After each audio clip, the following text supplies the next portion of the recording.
येणाऱ्या प्रत्येक माणसांवर विश्वास ठेवून गेले, धोका खाल्ला, विश्वास ठेवला, धोका खाल्ला. आजपर्यंत तेच होतं.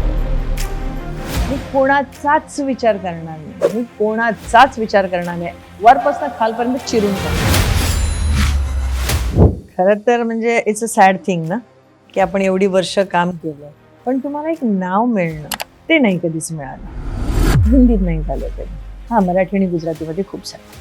म्हणजे इतके विविध अनुभव आणि इतके घाणेरडे अनुभव, इतके वाईट अनुभव, की मी मागे वळून बघितलं की मला कधी कधी भीती वाटते. मी बाहेर कशी पडली याच्यातनं, मी आले कसे याच्यातनं. त्याच मराठी इंडस्ट्रीमध्ये मी उभी आहे ना, पाय रोवून उभी आहे. I don't like fake identity. तेवढ्या पुरतं अगं गाय किती गोड दिसतेय ग तू, तुमची पाठ वळली की तुमची.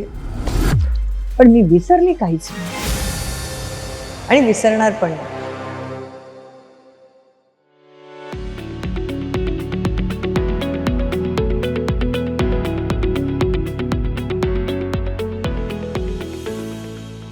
खरं तर आज माझ्यासोबत एक खूप खास व्यक्ती आहे, जिने स्वतःच्या जिद्दीने अनेक अडचणींवर मात करत एक स्वतःची एक वेगळी ओळख या इंडस्ट्रीत निर्माण केली आहे. 32हून अधिक वर्ष या इंडस्ट्रीत काम करताना अनेक अडचणींना मातही केलं आहे, पण स्वतःचं नाव हे कसं बनवावं तर ते असं बनवावं हे अनेकांना त्यांनी दाखवून दिलं आहे. हॅलो नमस्कार फ्रेंड्स, मी मज्जाची नीलम आणि आजच्या रोल कॅमेरा गप्पांना सुरुवात करते.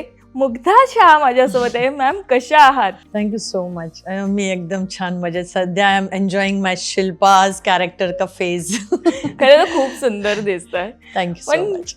तुम्हाला एक फार तुमच्याबद्दल खूप छान वाटतं. जसं आपण सेटवर भेटतो तिथे कमी वेळ भेटतो, आज खूप छान छान इथे गप्पा मारणार आहोत. येस. पण मॅम या वयात म्हणजे एकमेव अशी अभिनेत्री बघितली आहे मी की जी स्वतःचं वयही सांगते, पण या वयात इतकं फिट राहता कसं येतं? म्हणजे काय असतं तुमची प्रोसेस ही? नाही, खरं तर मला वाटतं हे थोडंसं जेनेटिक पण असणार ना, की माझी आई पण तशीच होती कदाचित.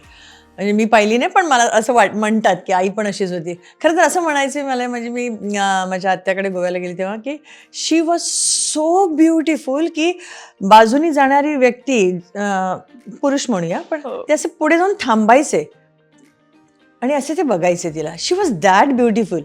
आणि जेव्हा मी पहिल्यांदा गोव्यात गेले होते, जेव्हा आय वॉज हार्डली लाईक 13 एक वर्षाची होती मला, तेव्हा तर जेव्हा माझ्या आत्याने ओळख करून दिली माझ्या शेजार पाजारण्याला, की ही ना शांताची मुलगी. सर, अच्छा, आवे बशेंना, म्हणजे कोकणीत तिने सांगितलं, आईचं तर काही रूपच नाही या पोरीला. I said okay. सो मला वाटतं हे थोडंसं जेनेटिक आहे, आईवडिलांकडनं आलं. माझे वडीलही तितकेच हँडसम आहेत. या वयात सुद्धा ही इज लाल गोरा चिट्टा, the Mangalorean, because we R Mangalorean. तर ते अजून तसेच आहे. ते थोडंसं त्यांच्या असेल. आणि द प्लस पॉईंट इज, मी सगळ्यांना सांगेन की तुम्हाला जर का असं ॲक्च्युली फिट राहायचं असेल ना, तर you should go for yoga. मी गेली 35 वर्ष योगा करते. वा, सातत्याने. सातत्याने. आणि म्हणजे मी सोशल वर्क म्हणून पण योगा शिकवते लोकांना.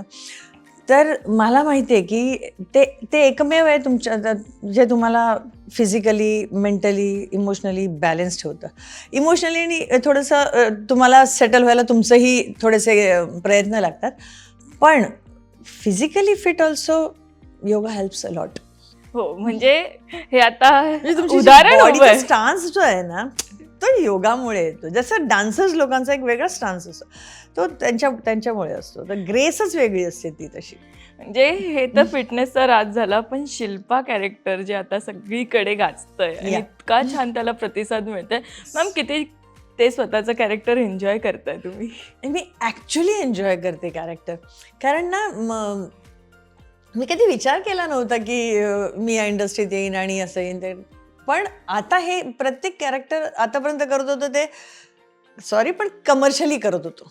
हे ना, पॅकअप झालं, घरी जायचं आहे, मुलांना बघायचं आहे, जेवण बनवायचं, हे त्या सगळ्यामध्ये अडकलेलं होतं. आता कसं मी fully focused on my career. तर त्याच्यामुळे मी प्रत्येक सीन करताना किंवा हे करताना मी खरोखर ते कॅरेक्टर एन्जॉय करते.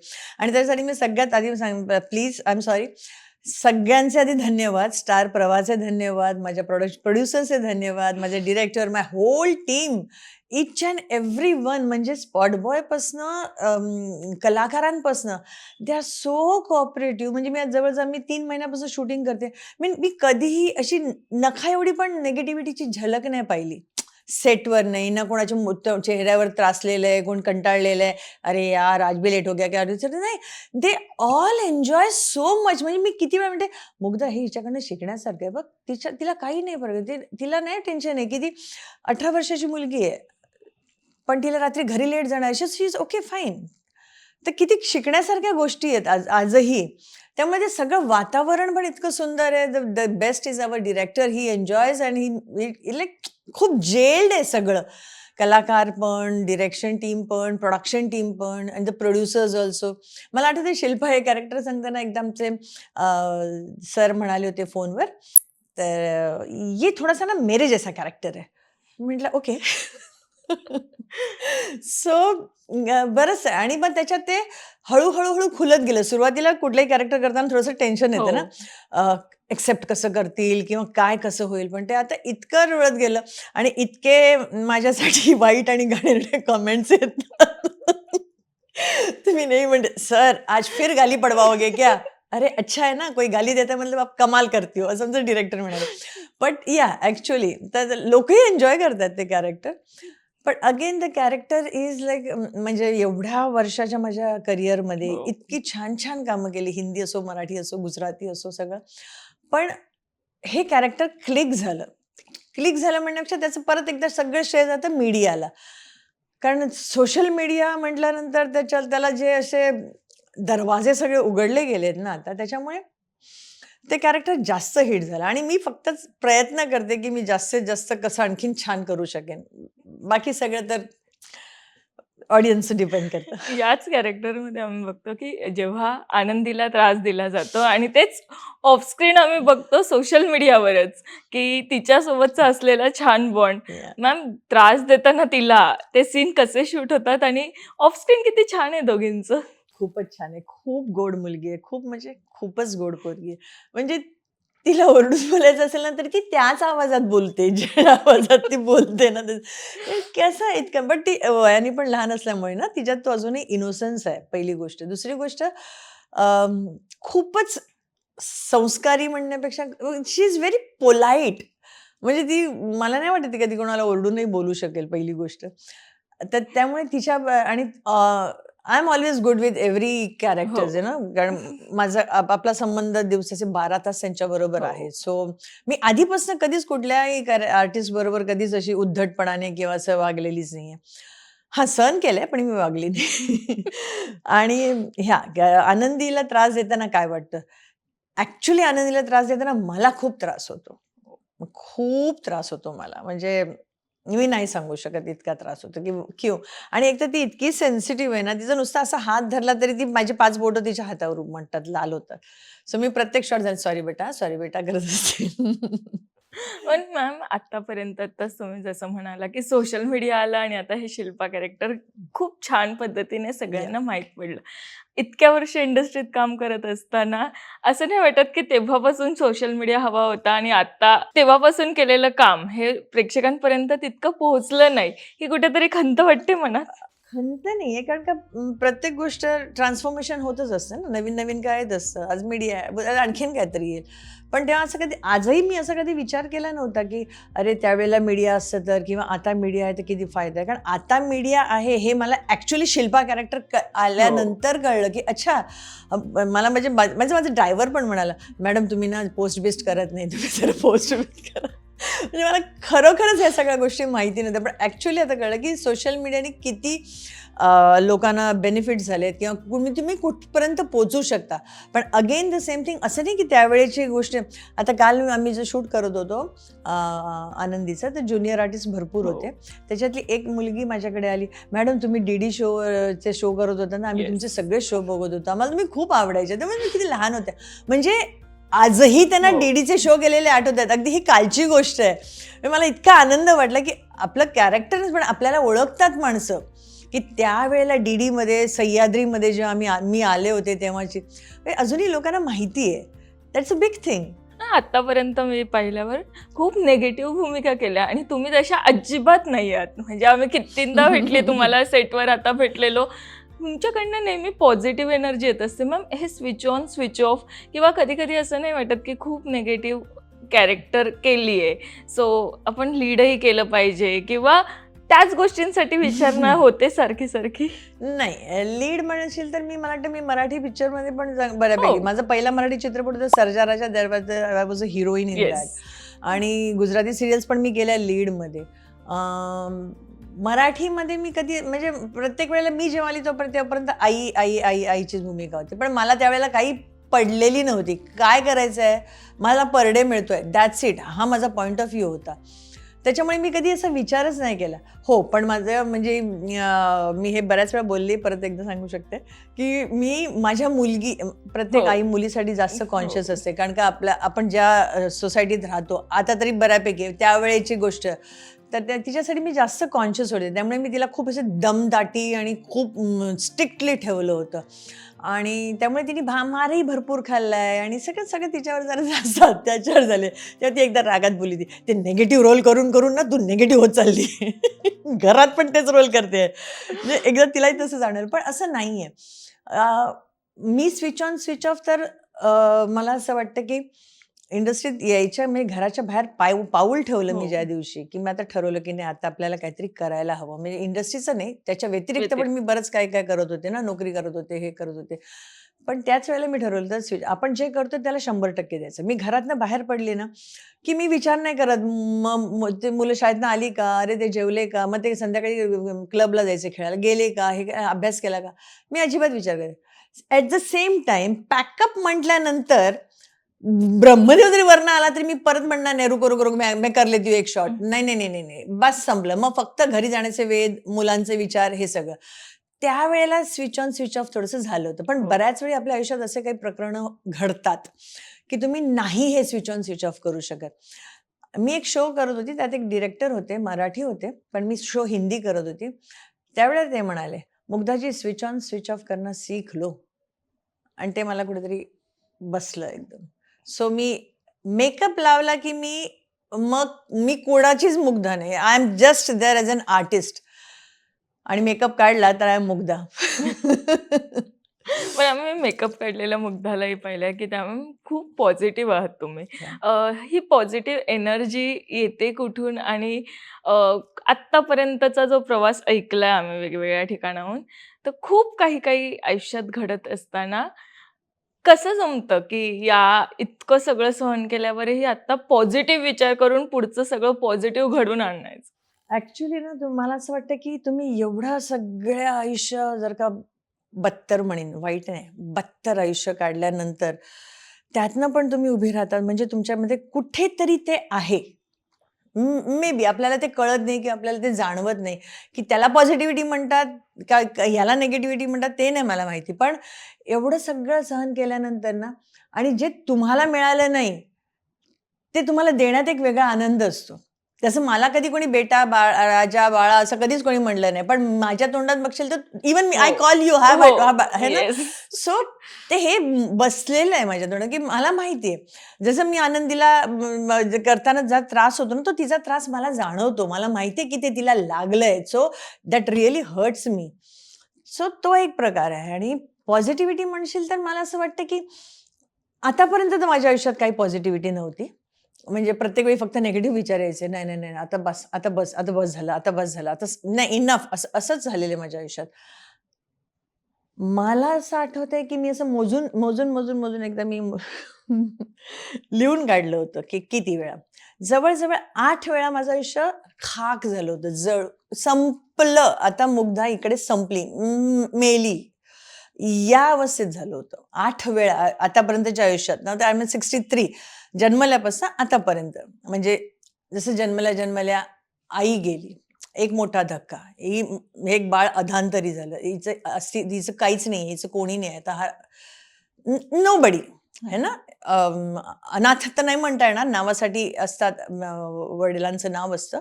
पण त्याच्यानंतर असे टप्पे आतापर्यंत 8 वेळा असे झाले की संपलं. आता ह्याच्या पलीकडे नाही काही होऊ शकत. आणि त्या 8ही वेळा जर का मी उभी राहिले आहे, तर मग कुठेतरी काहीतरी असावं, है ना? मे बी आईचे ब्लेसिंग्स असावे हो. किंवा त्यावेळेला माहिती नव्हतं, पण कदाचित परमेश्वराची साथ होती. अ, नशीब तर मी म्हणणार नाही, कारण की मी नाही म्हणायची, "इससे बदतर नसीब और क्या हो सकता है." तर नशिबाला तर मी कधीच म्हणा, पण नशिबाला बदलण्याची ताकद सुद्धा तुमच्या गुरूंमध्ये असते. आणि ती मला वाटतं आतापर्यंत मला सांभाळत होती. हो. पण ह्याची जाणीव मला कधीच झाली नाही.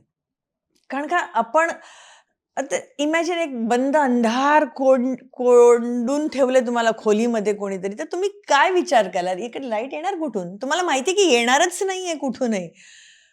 तर तुम्ही विचार पण नाही करणार ना, की कुठलातरी खोल येईल, एखादा दीप प्रकाश येईल, असा विचारच नाही करू. कारण आपण त्या कोठडीत आहोत, अंधार कोठडीत आहोत. त्या आयुष्यात तर एवढी वर्ष काढल्यानंतर ती मी स्वप्नातही विचार केला नव्हता, की हे दिवस माझ्या माझ्या नशिबात लिहिले असतील किंवा येणार आहेत किंवा येतील असं मी कधीच विचार केला नव्हता. पण पॉझिटिव्हिटी म्हणशील तर मला खूपच वर्ष लागली स्वतःला एकत्रित करायला, स्वतःला सावरायला, स्वतःला सांभाळायला, स्वतःला शोधायलाही. स्वतःला शोधायला. मी आता मागची मला वाटतं मी फार तर म्हणेन, की 1-1.5 वर्ष झालं असेल, की I actually found Mugdha. I actually talk to my self now. तेव्हा मला कळतं, की maybe this is positivity. I I don't know, की जेव्हा तुम्ही फार कमी माणसं म्हणजे इतरांचं नाही म्हणत मी, पण फार कमी लोकं असतील ना, की जे स्वतःशी बोलत असतील. मी ॲक्चुअली मुग्धाला समोर बसवते आणि टॉक टू हर. आणि तेव्हा मला कळलं, की I am so important. I am a person की जिने शून्यातनं उभी राहिली आहे ती बाई. एवढ्या वेळा जमीनदोस्त झाल्यानंतर एक मुलगी उभी राहते आणि सगळ्या जबाबदाऱ्या पार पाडते. मुलगी म्हणून, बहीण म्हणून, सून म्हणून, बायको म्हणून, आई म्हणून सगळ्या जबाबदाऱ्या पार पडल्या. नंतर मुग्धाला शोध लागला, की yes I am someone else, की मला सुद्धा गरज आहे. I need that. लोकांना सेल्फ रिस्पेक्ट म्हणायचे. मला कळायचं नाही कधी सेल्फ रिस्पेक्ट म्हणजे काय. आज मला कळतंय, व्हॉट इज सेल्फ रिस्पेक्ट. ज्या पद्धतीने माझं आयुष्य असं जे काही गेलंय, त्याच्यानंतर आत्ता मला मुग्धा भेटली आहे. तर तो एक असेल, की त्याच्यामुळे माझी विचारसरणी चेंज झाली. आता मी रडत नाही बसत. अरे मेरे साथ ये हो गया, अरे हे झालं, असं का केलं ह्यानी, हे का केलं त्यांनी, हे का हे नाही. Totally I am detach. कारण when I talk to my self, I know की मी माझ्या सगळ्या जबाबदाऱ्या पूर्णपणे पार पाडलेल्या आहेत. मे बी एवढ्या अपेक्षा असतील तर एवढ्या केल्या, पण मी केल्या. दुसरी गोष्ट, आजही मी स्वावलंबी आहे. मी स्वतःच्या पायावर उभी आहे. आय रिअली डोंट नीड की मला ह्यानी विचारावं, त्यानी विचारावं. इमोशनली का म्हणा असेना किंवा फिनान्शियली का असेना किंवा कुठल्याही दृष्टिकोनातून मला कुणाची आज मदत ही लागत नाहीये. That means I am a strong. हो. आणि एवढ्या स्ट्राँग एक मुलीनी एका शून्यातनं एवढ्या वेळा संपून गेलेल्या अवस्थेतनं, राखेतनं उभी राहिलेली 8 वेळा ही जर का बाई उभी असेल, तर तिच्यात काहीतरी आहे. तर मला असं वाटलं, की I am such a good human being. पहिली गोष्ट. दुसरी गोष्ट, मी स्वप्नातही कोणाचं वाईट इच्छिलेलं नाहीये. कुणाचंच नाही. म्हणजे एक छोटंसं उदाहरण सांगेन. जेव्हा माझं लग्न ठरलं होतं, म्हणजे वडिलांनीच ठरवलं होतं. हे जे शहा आहेत, ते माझं म्हणजे काय म्हणतात त्याला, प्रॉपरली मुलगा बघ, मुलगी बघ असं लग्न होतं. तर त्यावेळेला तर ॲज युजुअल माझी स्टेप मदर शी सेड, की माझा काय संबंध नाही, मी लग्न-बिग्नाला येणार नाही आणि असं नाही, असं तसं तर सो तिला पटवण्यासाठी तेव्हा मी नोकरी करत होते. माझ्या बाबांनी मला एका ऑफिसमध्ये नोकरीला लावलं होतं. माझा पगार होता ₹100. त्यावेळेला माझं वय होतं 16 पूर्ण. ओके. ₹100 पगार होता. तो ₹100 पगार माझी आई ती घेऊन टाकायची. ओके. आणि मग नंतर माझ्या ऑफिसमध्ये 2-4 माझ्या मैत्रिणी झाल्या त्याच ऑफिसमध्ये अशा. आणि त्यावेळेला त्यांनी सांगितलं की त्या आमच्या बॉसला सांगितलं की ती आम्हाला मदत करते, तिला थोडासा पगार जास्त करा. त्यांनी ₹50 वाढवला होता. मग या मुलींनी मला शिकवलं, "ये घर में जाके बताना मत हां." तर हे ₹50 तू तुझ्याकडे ठेवत जा. मग त्यांनी पिऊनला सांगितलं. मग त्या पिऊननी जाऊन माझ्या बँक ऑफ हैदराबाद, त्यांनी ऑफिसच्या खालीच होती, तिकडे जाऊन अकाउंट ओपन केलं आणि दर महिन्याला तिकडे ₹50-50 माझे साठत होते. तर काहीतरी ₹350-400 साठले होते. तोपर्यंत लग्ना-बिग्नाची बोलणी झाली. तर मग आईनी सांगितलं की मी लग्नाला येणार नाही आणि असं नाही, तर परत मला टेन्शन की आता मग हे नाही झालं किंवा तमाशा होईल ऑल दॅट. तर मी ते ₹350 काढून त्या ₹350ची साडी घेऊन तिला साडी दिली. ज्या बाईनी माझं आयुष्य उद्ध्वस्त केलं, त्या बाईला मी माझ्या साठवलेल्या पैशांची तिला साडी घेऊन दिली. माझ्या लग्नाची तुला साडी. सो मी कधीच नाही कोणाबरोबर वाईट वागू शकत. मी नाही होत मला, नाही होत मला. म्हणजे मला आणि लहानपणापासून ते आलंय ना, की मारून मुटकून जगलेली आहे मी. त्यामुळे तोंड उघडण्याचे तर सवालच पैदा होत नाही, कुठेच नाही. स्वतःचं मत मांडणं काय असतं ते माहितीच नाही आम्हाला कधी. बरं कधी नंतर जरा थोडंसं लग्न-बिग्न झालं, हे झालं, थोडंसं वय झाल्यानंतर थोडीशी कधी हिंमत केली, तर तिकडे पण दाबून टाकण्यात आलं होतं. त्याच्यामुळे I was everybody came and like just हेच केलेलं आहे. इतकं डॉमिनेटेड केलेलं आहे ना, की मग मला स्वतःला माझं मत मांडण्याचा हक्क आहे, हे तर मला माहितीच नव्हतं कधी.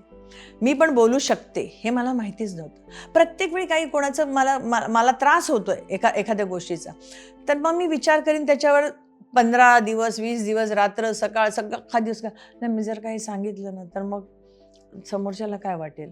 मग तो म्हणेल नाही. मग समोरचा परत, कारण माझ्याबरोबर नेहमी असंच झालंय की मी एखादी गोष्ट सांगितली, अरे हे असं नाही ना, असं झालं कोणालाही, तर मग ते असं चौकटीत उभं करतो ना आपण, तसं व्हायचं. अच्छा तू हे बोलली, तू असं बोलली होती, नाही मग तो नाही म्हणतोय ना, तू कसं बोलते असं.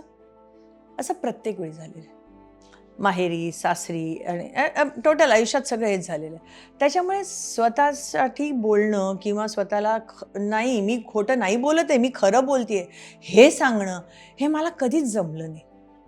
त्यामुळे नेहमी समोरचा जो बोलेल तो ठप्पा माझ्यावर, नेहमीच. या सगळ्यातनं मग स्वतःचा आवाज आहे हे कधी ओळखलं? हे मी सांगते ना, मी जसं मागचे 1-1.5 वर्ष जेव्हा मी स्वतःशी बोलायला लागले, जेव्हा तेव्हा मला कळलं की नाही. त्यामुळे आता मला नाही भीती. मग तेव्हा भीती म्हणजे ती लहानपणापासून जे काही घडलं आयुष्यामध्ये ते आतापर्यंत. कारण का मी काही बोललं तर समोरच्याला पटणार नाही, आवडणार नाही. मग त्याच्यावर वाद होणार. मग समोरची व्यक्ती एक बोलणार, हा एक बोलणार, ते एक बोलणार, हे एक बोलणार आणि शेवटी काय होणार, तर मुग्धा संपली. आणि इतकं झालंय ना, तर त्याच्यामुळे ते भन्न झालं, सुन्न झालंय माझं डोकं असं. त्याच्यामुळे मग जेव्हा मी आता 1-1.5 वर्ष झाले, मी आता जेव्हा स्वतःशी बोलायला लागले, तेव्हा मला कळलं की Mugdha, you are not wrong. You did everything. आणि आता मला कोणाला माझं मत मांडण्याची गरज नाही. जेव्हा होती तेव्हा कोणी ऐकलं नाही, कोणी रिस्पॉन्स दिला नाही, कोणी त्याच्यावर विचारही केला नाही की ही बाई बोलतीये तर मग काहीतरी असेल ना, हिला काहीतरी त्रास होत असेल ना, किंवा ही बाई बोलतच नाहीये त्याचा अर्थ ती आतमध्ये घुसमटतीये. ती घुसमट कधीच कोणाला दिसली नाही, कुणालाच नाही आयुष्यात. आणि जेव्हा मी माझ्याशी बोलायला लागले तेव्हा मला कळलं की नाही, आय नीड दिस. त्यामुळे आता असं मी याच्याचं ना स्वतः मी राणीसारखी जगते आता. I talk to my self. मी माझ्या चुका पण माझ्याशी बोलते. मी अख्ख्या दिवसभरात मी काय काय केलं ते बोलते. अख्ख्या दिवसभरात मी असं नकळत बोलण्यातही एखाद्या माणसाला दुखावला गेला असेल तर मी त्याचाही विचार करते. मी बऱ्यापैकी मेडिटेशनच्या मार्गावर आहे, स्पिरिच्युअलिटीच्या मार्गावर आहे. मी बरंच काही म्हणजे जेव्हा जसं वाईट दिवस होते त्यामुळे प्रत्येक वेळेला ज्योतिषी बघा, हे बघा, ते बघा, प्रत्येकाची वेगवेगळी मतं, हे ते सगळं करता. पण मला असं वाटतं की मी कर्मा खूप मानते, खूपच मानते. त्यामुळे मला असं, आणि मानण्यासारखं काय आहे, आपल्याला या गोष्टी माहिती असतात पण योग्य वेळ आल्यानंतर त्याची जाणीव होते. तर मला असं वाटतं की माझं जे काय आयुष्य घडलं मला वाटतं कुठल्या तरी जन्मांची ही कर्म असतील माझी, काहीतरी मी केलं असेल ज्याचे लेसन, धडा शिकण्यासाठी आपण इथे आलोय. आपण या पृथ्वीवर आलोय आणि मनुष्य म्हणून आपल्याला जर का आयुष्य मिळालंय तर ते आपण केलेले कर्म क्लिअर करण्यासाठी आपण आलोय. पण ॲज युजल आपण या भौतिक आयुष्यामध्ये आल्यानंतर आपण सगळं विसरून जातो की आपण कशासाठी आलोय आणि आपण कर्म वाढवत जातो. पण आय एम सो लकी की मला योग्य वेळी किंवा हे योग्य या आयुष्यात मला हे कळलंय की मी माझी कर्म क्लिअर करत आली आजपर्यंत. ज्या आईने माझ्याबरोबर हे काय केलं, मे बी तिच्याबरोबर माझं काहीतरी असेल. ते तिने क्लिअर केलं, ती मोकळी, मी मोकळी झाली. मला असं म्हणते की तुमच्या आयुष्यात येणारी प्रत्येक व्यक्ती तुमची काहीतरी देणी घेणी असतात, ती क्लिअर करायला येते. मी दुखवलं तर मी सुखी राहणार नाही. मला जर का समोरच्याने दुखवलं तर मला माहिती आहे त्याच्याकडे ते जाणारच, पण कारण तुम्ही जे द्याल ते जाणार. मी गहू पेरलाय. मी माझ्या योगाच्या बायकांना नेहमी सांगते, आपने गेहूं बोया है तो गेहूं काटोगे, बदाम नहीं मिलेगा आपको. सो एक्झॅक्टली की मी जे काय केलं होतं ते माझ्या वाट्याला आलेलं आहे आणि मी ते सगळं सफर करून मला वाटतं I have cleared my path. So now I am on this spiritual path. So I am very much happy with my self. I am very much happy with Mugdha. I am very much happy with my guru. I am very much happy with my Maharaj. So मला असं माहिती आहे की आता I am not alone. माझ्या घरात एकदा पुढच्या वेळेला इंटरव्ह्यू माझ्या घरी करूया आपण. अगदीच. माझ्या घरात असे सगळे इतके देव आहेत ना, मी असे शांत बसते आणि म्हणते अख्ख्या ब्रह्मांड आहे माझ्या घरात. या ब्रह्मांडात मी राहते. मी तुमच्याबरोबर, तुम्ही मला ठेवली आहे या घरात. आणखीन काय मागू मी? त्यामुळे आता past was past. Okay fine. पण मला असं वाटतं की नेहमी आपण आपला पास्ट विसरून जाता कामा नये. नाहीतर एका मिनिटात तुम्हाला तो येतो, अभी आज मेरे पास ये सब कुछ है. नाही, मी आजही इथेच आहे. आजही मी म्हणेन की मेरे पास ये कुछ है. नाही, नाही. आजही माझे पाय जमिनीवर आहे आणि मी अशीच राहणार आहे. कारण ते कुठेतरी तुमचे संस्कार आई-वडिलांचे तुमच्यात आलेले असतात. हो. नॉट नेसेसरी की जिसने पाला त्याचे संस्कार येऊ. नाहीतर विचार करा, ज्या बाईच्या या अशा आईच्या हाताखाली मी 22 वर्ष काढल्यानंतर माझ्यात ते किती वाईट गुण यायला हवे होते. पण एक नखा एवढा पण नाही आलेला. So that is I think blessing माझ्यासाठी. हे सगळं इतकं आयुष्यात सुरू असताना त्या मुग्धाने कधी ठरवलं की आता अभिनेत्री होऊयात आणि या वाटेला जाऊयात? नाही, नाही, नाही, नाही, नाही. मुग्धाने ठरवलंच नाही. आजपर्यंत मुग्धाने कधीच काही ठरवलं नाही. लोकांनी ठरवलं माझ्यासाठी. मी काहीच नाही ठरवलं. मी ठरवलं आता. आता मी ठरवलं नाव येस, मी मुग्धा आहे आणि ही मी आहे. एक्सेप्ट इट और फॉरगेट इट. एक्सेप्ट केलं, आनंद आहे. नाही केलं, अति आनंद आहे. It's okay. तुम्ही खुश, मी खुश. आता आता ते मुग्धा म्हणून मी कधी केलंच नाही. मी फक्त एक आई म्हणूनच जगले एवढी वर्ष. फक्त आई म्हणून जगले. आणि म्हणून मी चुकून मागून या इंडस्ट्रीत आले.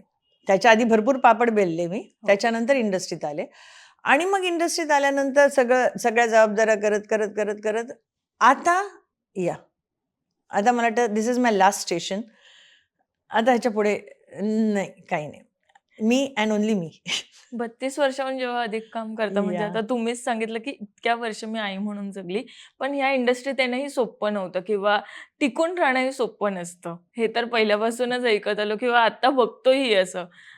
मला सांगा मॅम, सुरुवातीच्या काळात किती डिफिकल्ट गेलं हे सगळं, की शूटही करणं, घरही सांभाळणं आणि शूटिंग म्हटल्यावर तिकडेही वेगळे गोष्टी घडत असतील. कसं सांभाळलं तेव्हा?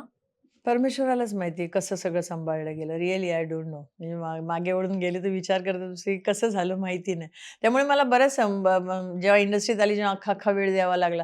कारण आली तेव्हा तर मी एवढं काम करत नव्हते. लाईक एखादा सीन केला तर किंवा काही सीन पण नाही, नुसते एक ज्युनियर आर्टिस्ट म्हणून उभी राहिली तर असंच केलं होतं. त्यामुळे तेव्हा कधी विचार एवढा झाला नाही. पण नंतर जेव्हा थोडंसं जरा व्यवस्थित काम मिळायला लागलं, अख्खा दिवसाचं काम मिळायला लागलं, दिवसात 8 महिन्यातनं 8 दिवस काम मिळायला लागलं, तेव्हा थोडंसं व्हायचं की अरे आता मी कधीतरी बसून की हे मुलं त्यावेळेला जी लहानाची मोठी झाली ते दिवस माझ्या आयुष्यातनं गेले. ते मला नाही करता आले. पण त्याचं दुःख नाहीये मला.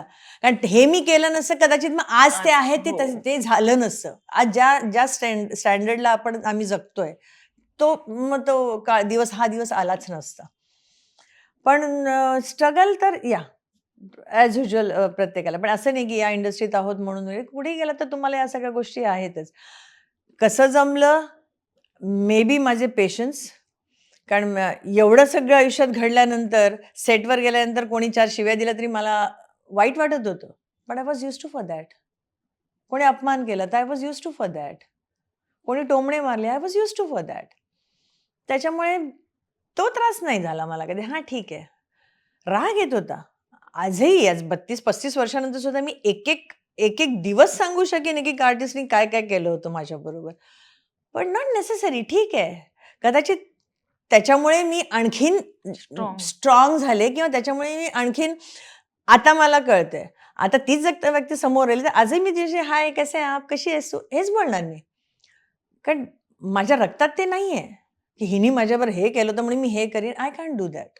वेगवेगळ्या स्तरांवर काम करताना हिंदी झालं, मराठी झालं, गुजरातीमध्ये काम केलं. कोणत्याच इंडस्ट्रीत हे जास्त फेस करावं लागलं, की सगळीकडे असं होतंच? नाही, हिंदीत नाही झालं कधी.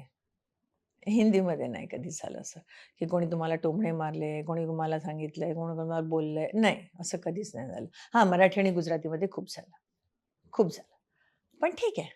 अशाच मराठी इंडस्ट्रीमध्ये मी उभी आहे ना. पाय रोवून उभी आहे. कोणाकडेही हात न पसरवता उभी आहे. कोणाकडेही काम न मागता उभी आहे. हो.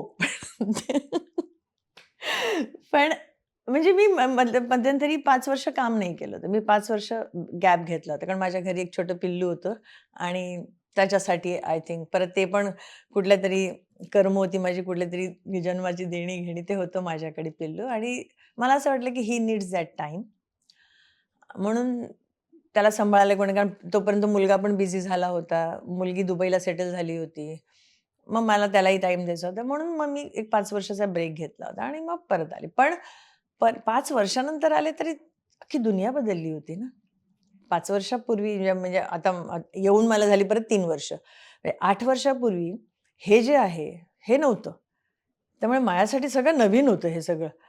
म्हणजे कलाकार पण नवीन, मुलं सगळी यंग जनरेशन्स नवीन, हो. टेक्निकली सगळंच बदललं होतं. मीडिया हे सगळं असल्यामुळे मला थोडासा पहिला शो करताना 5 वर्षानंतरचा पहिला शो करताना, जो मागचा मी सन टीव्हीचा केला हो. होता, थोडासा त्रास झाला. थोडीशी म्हणजे अजूनही इमोशनल मुग्धा कधी-कधी येते ना वरती, तर ती राग यायचा मला कधी-कधी खूप असा. पण अच्छा ठीक आहे. आता नाही. आता मी ठरवलंय. मी हसत-खेळत जाते सेटवर, मस्ती करते, ओरडाओरडी करते, धमाल करते, माझं कॅरेक्टर करते परफेक्ट. मी कधीही विचारत नाही, "सर पॅकअप कितने बजे होगा?" नाही. मी दिलेल्या टाईमपेक्षा 15-20 मिनिटं, अर्धा तास आधीच सेटवर जाते. मी स्वतः मेकअप करते. मी स्वतः होऊन रेडी होऊन बसलेली असते. त्यामुळे I am not dependent on anybody else. त्यामुळे मी professionally Mugdha like 100 out of 100 I will give that's. वाह!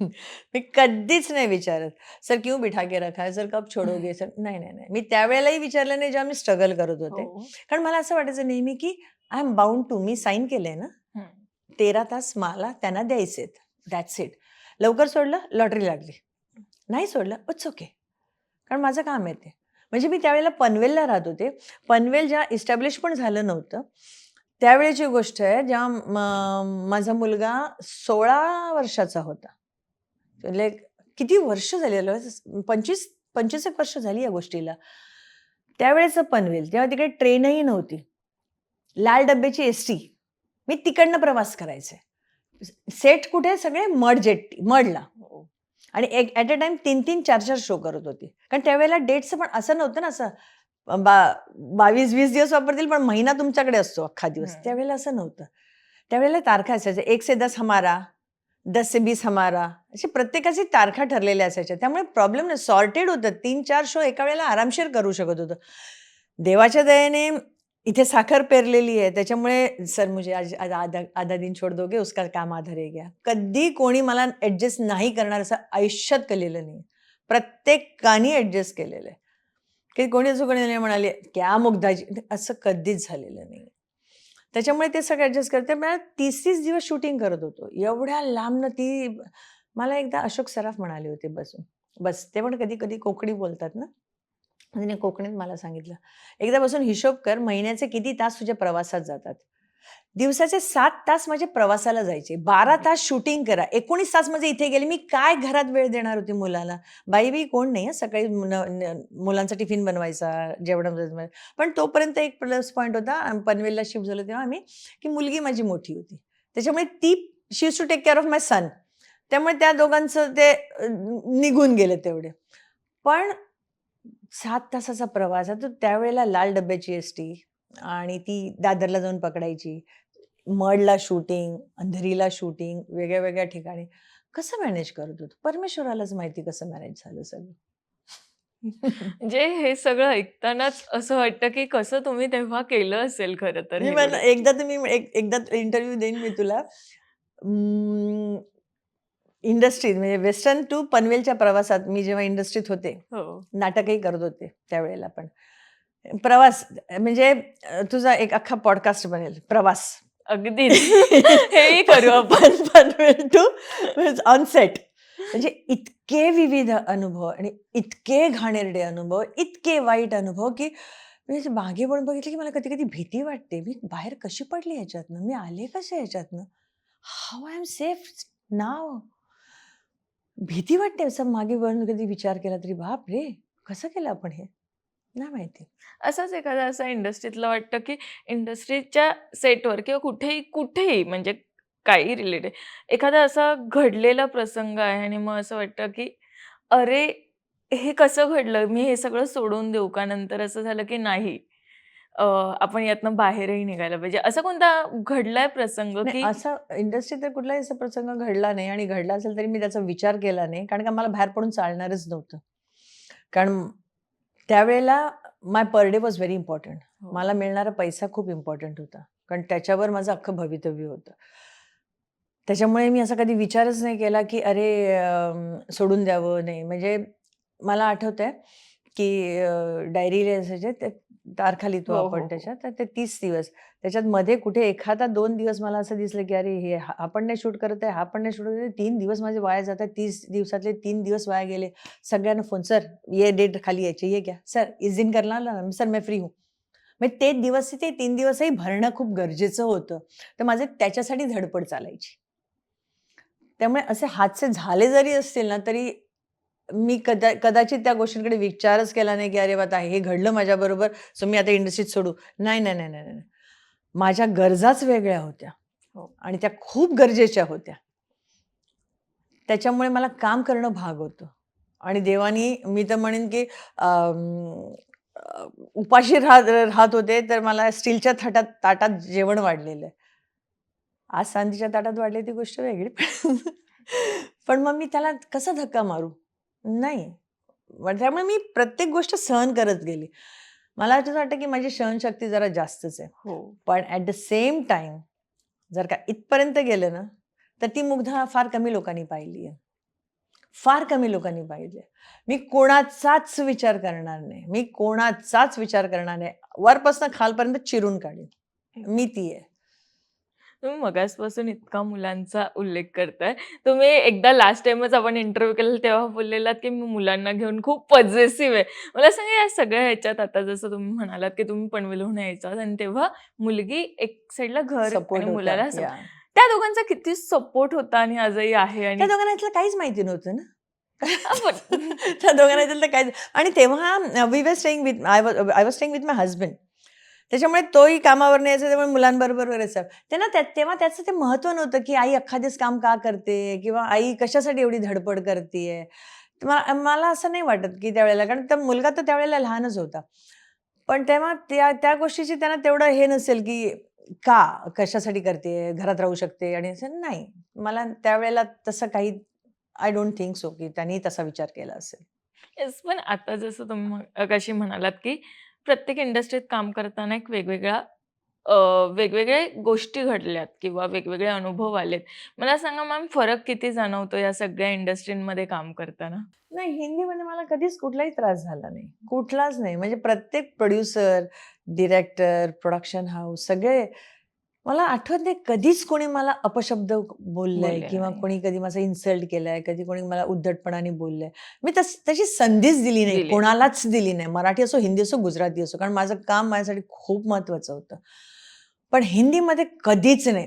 हिंदीमध्ये मान सन्मानच मिळालाय, लाडच झालेत. मोठमोठे सिनियर कलाकारांपासून म्हणजे सगळ्यांनीच. हां, मराठीमध्ये बऱ्यापैकी मला मी ह्युमिलेट झाली आहे. गुजरातीमध्ये बऱ्यापैकी ह्युमिलेट झाली आहे. पण गुजरातीचं मी तसं म्हणेन की ठीक आहे. ठीक आहे. It's okay. ते आपण मला वाटतं मी गुजरातीमध्ये प्ले केले जवळ-जवळ 8-9 आणि सीरियल्स केल्या असेल मला वाटतं 10-12 एखादं. जास्त मी मराठीत केलं. म्हणजे जास्त मी हिंदीतच केलंय. माझं हो. उलटं झालं ना, मी हिंदीतनं हिंदीतनं मराठीकडे प्रवास मराठीत केला. मी आलात. मराठी लोकांना सांगायचे, "अरे मला मराठी करायचंय." मला असं वाटतं की मराठी लोकांनी मला ओळखावं असं झालं होतं. म्हणून. पण मराठीमध्ये थोडं जास्त पण तेव्हापासून काम करताना आत्ताही काम करता. जसं तुम्ही मगाशी सांगितलं हे खूप फरक जाणवले. तर काय असं वाटतात, की काही जुन्या गोष्टी तशाच राहिल्या पाहिजे होत्या आणि या गोष्टी बदलल्यात हे खूप चांगलं झालं? टेक्निकली सगळं बदललं. That is very good. Good. Obviously सुधारणा होतच राहते. कदाचित आणखीन मला वाटतं पुढच्या जनरेशनला आणखीन काहीतरी चांगलं येईल. माणसांमध्ये मला तर असं वाटतं, की माणसांनी आहे तसंच राहावं. Everyone should be very polite with sweet. कारण तुम्ही 12 तास एकत्र असता. I don't like fake identity. हो. तेवढ्यापुरतं "अगं बाई किती गोड दिसतेय गं तू. तुमची पाठ वळली की तुमची" आय डोंट लाइक दॅट. मी अशा माणसांपासून थोडी दूरच राहते. आणि मला आज फरकही पडत नाही, की माझ्या मागे कोण काय बोलतंय की when now Mugdha stands, I really don't care की मला अरे हा बोलला, ते हे बोलला. मला नाही फरक पडत. So technically it's good thing. Very good thing is like this media आणि ह्युमन बीइंग माणसाने इट्स ओके. It's okay. प्रत्येक जण आपापलं एक व्यक्तिमत्व वेगळं असतं ना. प्रत्येकाचा स्वभाव वेगळा असतो. काही असतात असे, मी पण कोण मोठी साधू संत नाही. आज माझ्या कोणी आसपास फरकलं तर मी चिरून टाकायला मागे पुढे बघणार नाही. सो मी असेल प्रत्येकाचं आपलं आणि प्रत्येक जण घरातनं निघताना काहीतरी एक बॅगेज घेऊन निघत असतो. तर तेही कुठे ना कुठेतरी बाहेर पडत असतं. So it's okay. I accepted everything. माझ्या मागे कोण बोलतं मला काही फरक नाही पडत. त्यावेळेला माझ्या तोंडावरही मला बोलत होते, तेव्हाही मला फरक पडला नाही. कारण माझा पॉइंट ऑफ व्ह्यूच वेगळा होता. माझा फोकस फक्त मला महिन्याचे 30 दिवस भरण्याचा होता. त्यामुळे मला तेव्हाही फरक पडला नाही. पण मी विसरली काहीच नाही आणि विसरणार पण नाही. आणि ते आहे डोक्यात म्हणून कदाचित आज मी इतक्या प्रेमाने सगळ्यांशी वागू शकते. आणि मी कधीच फेक वागू शकत नाही. म्हणजे मी तुझ्याशी आज इतकं गोड बोलते ना, तर मी तशीच आहे म्हणून बोलते. कधीही तुला बोलताना मी आजपर्यंत तुझं नीलम नाव आणि मी आठवते तिचं नाव असं करत होती मी. कारण मी कधीच एवढं नावं लक्षात मी आज सेटवर पण प्रत्येकाला स्पॉटपासून आणि आज नाही, कैक वर्षापासून मला वाटतं मी इंडस्ट्रीत आले तेव्हापासून, की मी माझं असं म्हणणं आहे, की तो ड्रायव्हर आहे, तर त्याला त्यांनी नशिबाने हे निवडलेलं एक काम आहे. सिंपल गोष्ट आहे. माझ्या नशिबाने मला हे काम दिलेलं आहे. पण माणूसच आहे ना शेवटी. त्यामुळे मी कोणाशी बदतमीजी तर मी आयुष्यातच करू शकत नाही. कधीच करू शकत नाही. म्हणजे आतापर्यंत जितक्यांदा भेटलोय हे तर मी स्वतः अनुभवलंय. यात काही वावगंच नाहीये. इतके वर्ष काम केल्यावर ना एखाद्या व्यक्तीला कुठेतरी असं वाटतं, की आपण खूप काम करतो. ओळख मिळत जाते. पण या गोष्टीला तुम्ही कशा पद्धतीने बघितलं, की इतकं काम केल्यावर आत्ता तुम्ही मगाशीच म्हणालात, की शिल्पाला आत्ता ओळख मिळते. मुग्धाला आत्ता ओळख मिळाली जी हवी होती ती. तर काय वाटतं आता खरं? अ, खरं तर म्हणजे इट्स अ सॅड थिंग ना, की आपण एवढी वर्ष काम केलंय आणि तरी सुद्धा आपल्याला नोबडी एक्नॉलेजाइज्ड मी केलं, की "अरे नाही म्हणजे ठीक आहे. हिला कुठेतरी बघितले ही टीव्ही सीरियलमध्ये काम करते." जसं काल एक मुलगी म्हणाली, की डीडीचे शो हो. करते. That is different thing. पण तुम्हाला एक नाव मिळणं किंवा एक बेस आहे ना, थिएटर केलं एवढं मी, ते नाही कधीच मिळालं. तर मी त्यावेळेला ह्या गोष्टीचा कधी विचार नाही केला, की का नाही मिळालं आपल्याला, का नाही? कारण त्यावेळेला फक्त फोकस माझा 30 दिवस भरणं एवढंच होतं ना. त्यामुळे मी कधी विचार पण नाही केला. म्हणजे कुठलीही नवीन सीरियल आली 4 दिन का कॅरेक्टर हां, कर लेंगे ना 4 दिन है तो क्या हो गया? असं होतं त्यावेळेला. त्याच्यामुळे त्यावेळेला विचार नाही कधी केला. त्याच्यानंतरच्या अख्ख्या ते संसाराच्या आपल्या नेहमीच्या रुटीन लाईफमध्ये या भौतिक आयुष्यामध्ये जगता, जगता, जगता हे विसरूनच गेले होते मी, की मला माझी आयडेंटिटी काहीच नाहीये. आहे ना? तर मला तो थोडंसं असं कधीतरी वाटायचं, की देवाच्या दयेने चांगले-चांगले रोल पण मिळाले, चांगल्या माणसांबरोबर काम केलं, पण नाही क्लिक झालो. So thanks to social media की माझ्यासारखे बरेच कलाकार असतील ना असे, की नॉट फक्त इंडस्ट्रीमधले, इंडस्ट्रीच्या बाहेरचे सुद्धा असतील, असे कितीतरी कलाकार असतील, की ज्यांना नाही ओळख मिळाली त्यांच्या कामाची किंवा त्यांची दखल नाही घेतली गेली. पण सोशल मीडियामुळे आज छोट्यातलं छोटं काम करणारा सुद्धा माणूस क्लिक झालाय. तर the credit all goes to social media. पण त्यावेळेला खरोखरच असं वाटायचं. पण अगेन द सेम थिंग, की मी कधी असा विचार नाही केला, अरे आपल्याला का नाही असं मिळालं आणि आपल्याला का नाही आपली ओळख मिळाली. आणि कोणी छान हसत-खेळत बोललं ना तरी I would be very happy. मला बरं वाटायचं. अरे बाबा म्हणजे तो मान किंवा आपलेपणा किंवा हसून आपल्याशी कोणी बोललं, ह्या गोष्टी कधीच आयुष्यात कोणीच केल्या नसल्यामुळे ना, तर असं कोणीतरी फेक का होईना, "अगं कशी आहेस तू? किती दिवस झाले?" तरी मी मी लगेच म्हणायची, "आई मनापासून बोलली." मी कधी असा विचारच करायचे नाही, की शी इज फेक. मी असा विचारच केला नाही, की नाही, नाही ती तर तोंडावर बोलतीये. कळेपर्यंत खूप वेळ झालेला असायचा. मग या सगळ्या चांगुलपणाचा म्हणजे असं जसं मी आत्ताच आपण म्हणालो, की आत्ता आपल्यासोबत कोणी असं केलं, की आपण लगेच चिडतो, लगेच व्यक्त होतो आणि तुम्ही पहिल्यापासून असं म्हणताय, की मी बोलूच शकली नाही, मी बोलूच शकत नव्हती. पण हे सगळं मी करत आजही बोलू असताना शकत नाही. हां, हे सगळंच घडत आजही असताना मी मग स्वतःला मांडू शकत नाही. आजही मांडू शकत नाही. हे माझं म्हणजे मे बी नशिबात आहे माझ्या म्हणीन किंवा समहाऊ जे असेल ते. मी आजही स्वतःला मांडू शकत नाही. कारण का मला नेहमी असं वाटतं, की मी तोंड उघडलं ना, आयदर ब्लास्ट सगळं संपून जाईल. जे काय आहे नाही ते सगळं संपून जाईल किंवा again I will be dominated. चुप मुग्धा. मग त्याच्यापेक्षा सोडून बोलायचंच नाहीये काही. इतकं चांगुलपणा स्वतःमध्ये ठेवल्यावर मी मग कधी-कधी किती स्वतःलाच म्हणते, "मुग्धा मूर्खपणा करते तू, इतका चांगुलपणा." म्हणजे माझा ड्रायव्हर सुद्धा त्या दिवशी म्हणाला, "मी एवढ्या ठिकाणी काम केलंय मॅडम, असं कधीच नव्हतं मला मिळालेलं."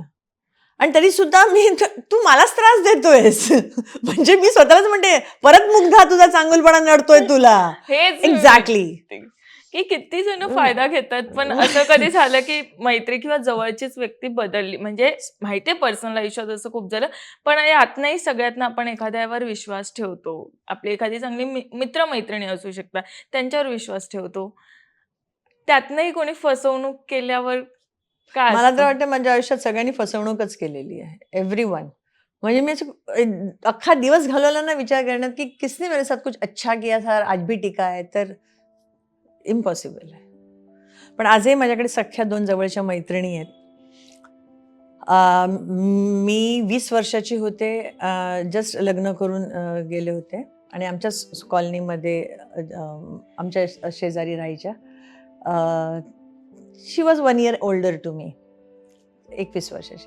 मग हां, हो, हां, असं करत थोडीशी आमची ओळख झाली आणि करत आमची मैत्री झाली, जी आजच्या तारखेपर्यंतही वाह! आहे. सो ती एक माझी मैत्रीण आहे. म्हणजे she knows Mugdha in and out. तिला अख्खी मुग्धा माहिती आहे.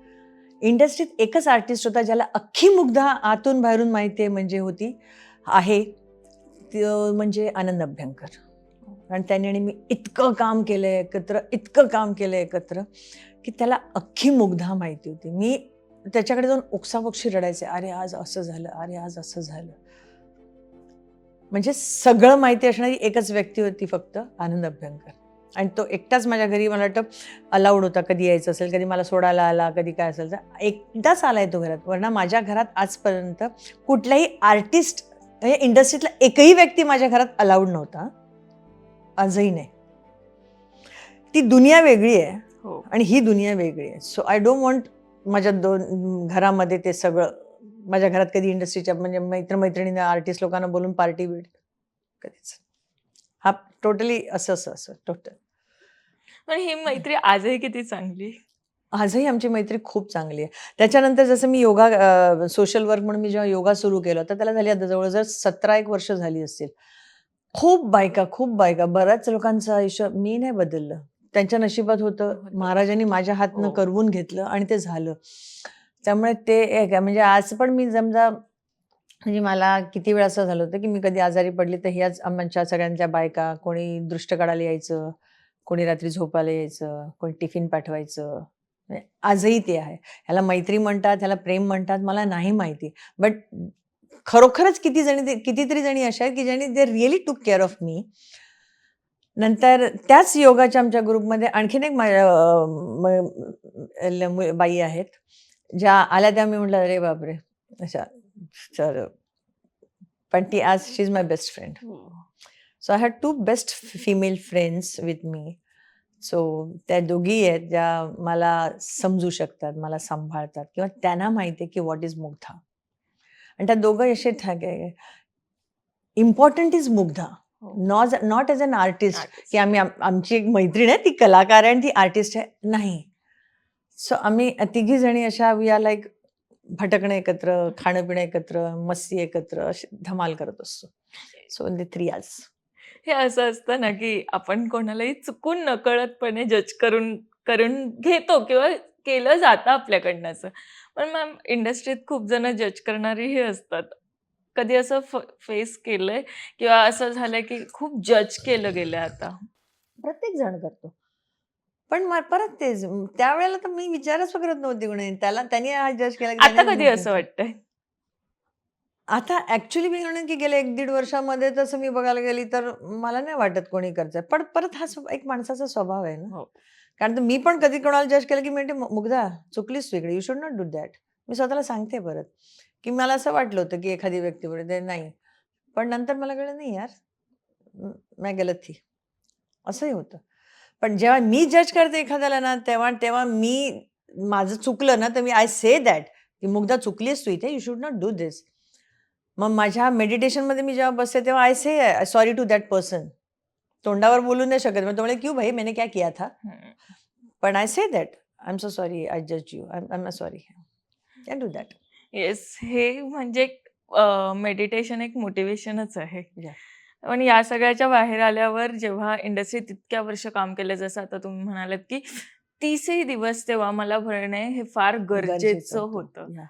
या सगळ्यातनं जेव्हा आपण स्वतःचं एक घर घेतो मुंबईसारख्या शहरात, मॅम काय फिलिंग होती ती? आणि घर घेतानाचं एक वेगळं कष्ट असतं आणि मुंबईत घेणं एक वेगळं कष्ट असतं. हां, पण मला खरं सांगू का मी त्यावेळेला मी कधी विचारच केला नाही यार, मी कसं केलं हे? कसं केलं? आज मुंबईमध्ये माझी 2 घरं आहेत. हो.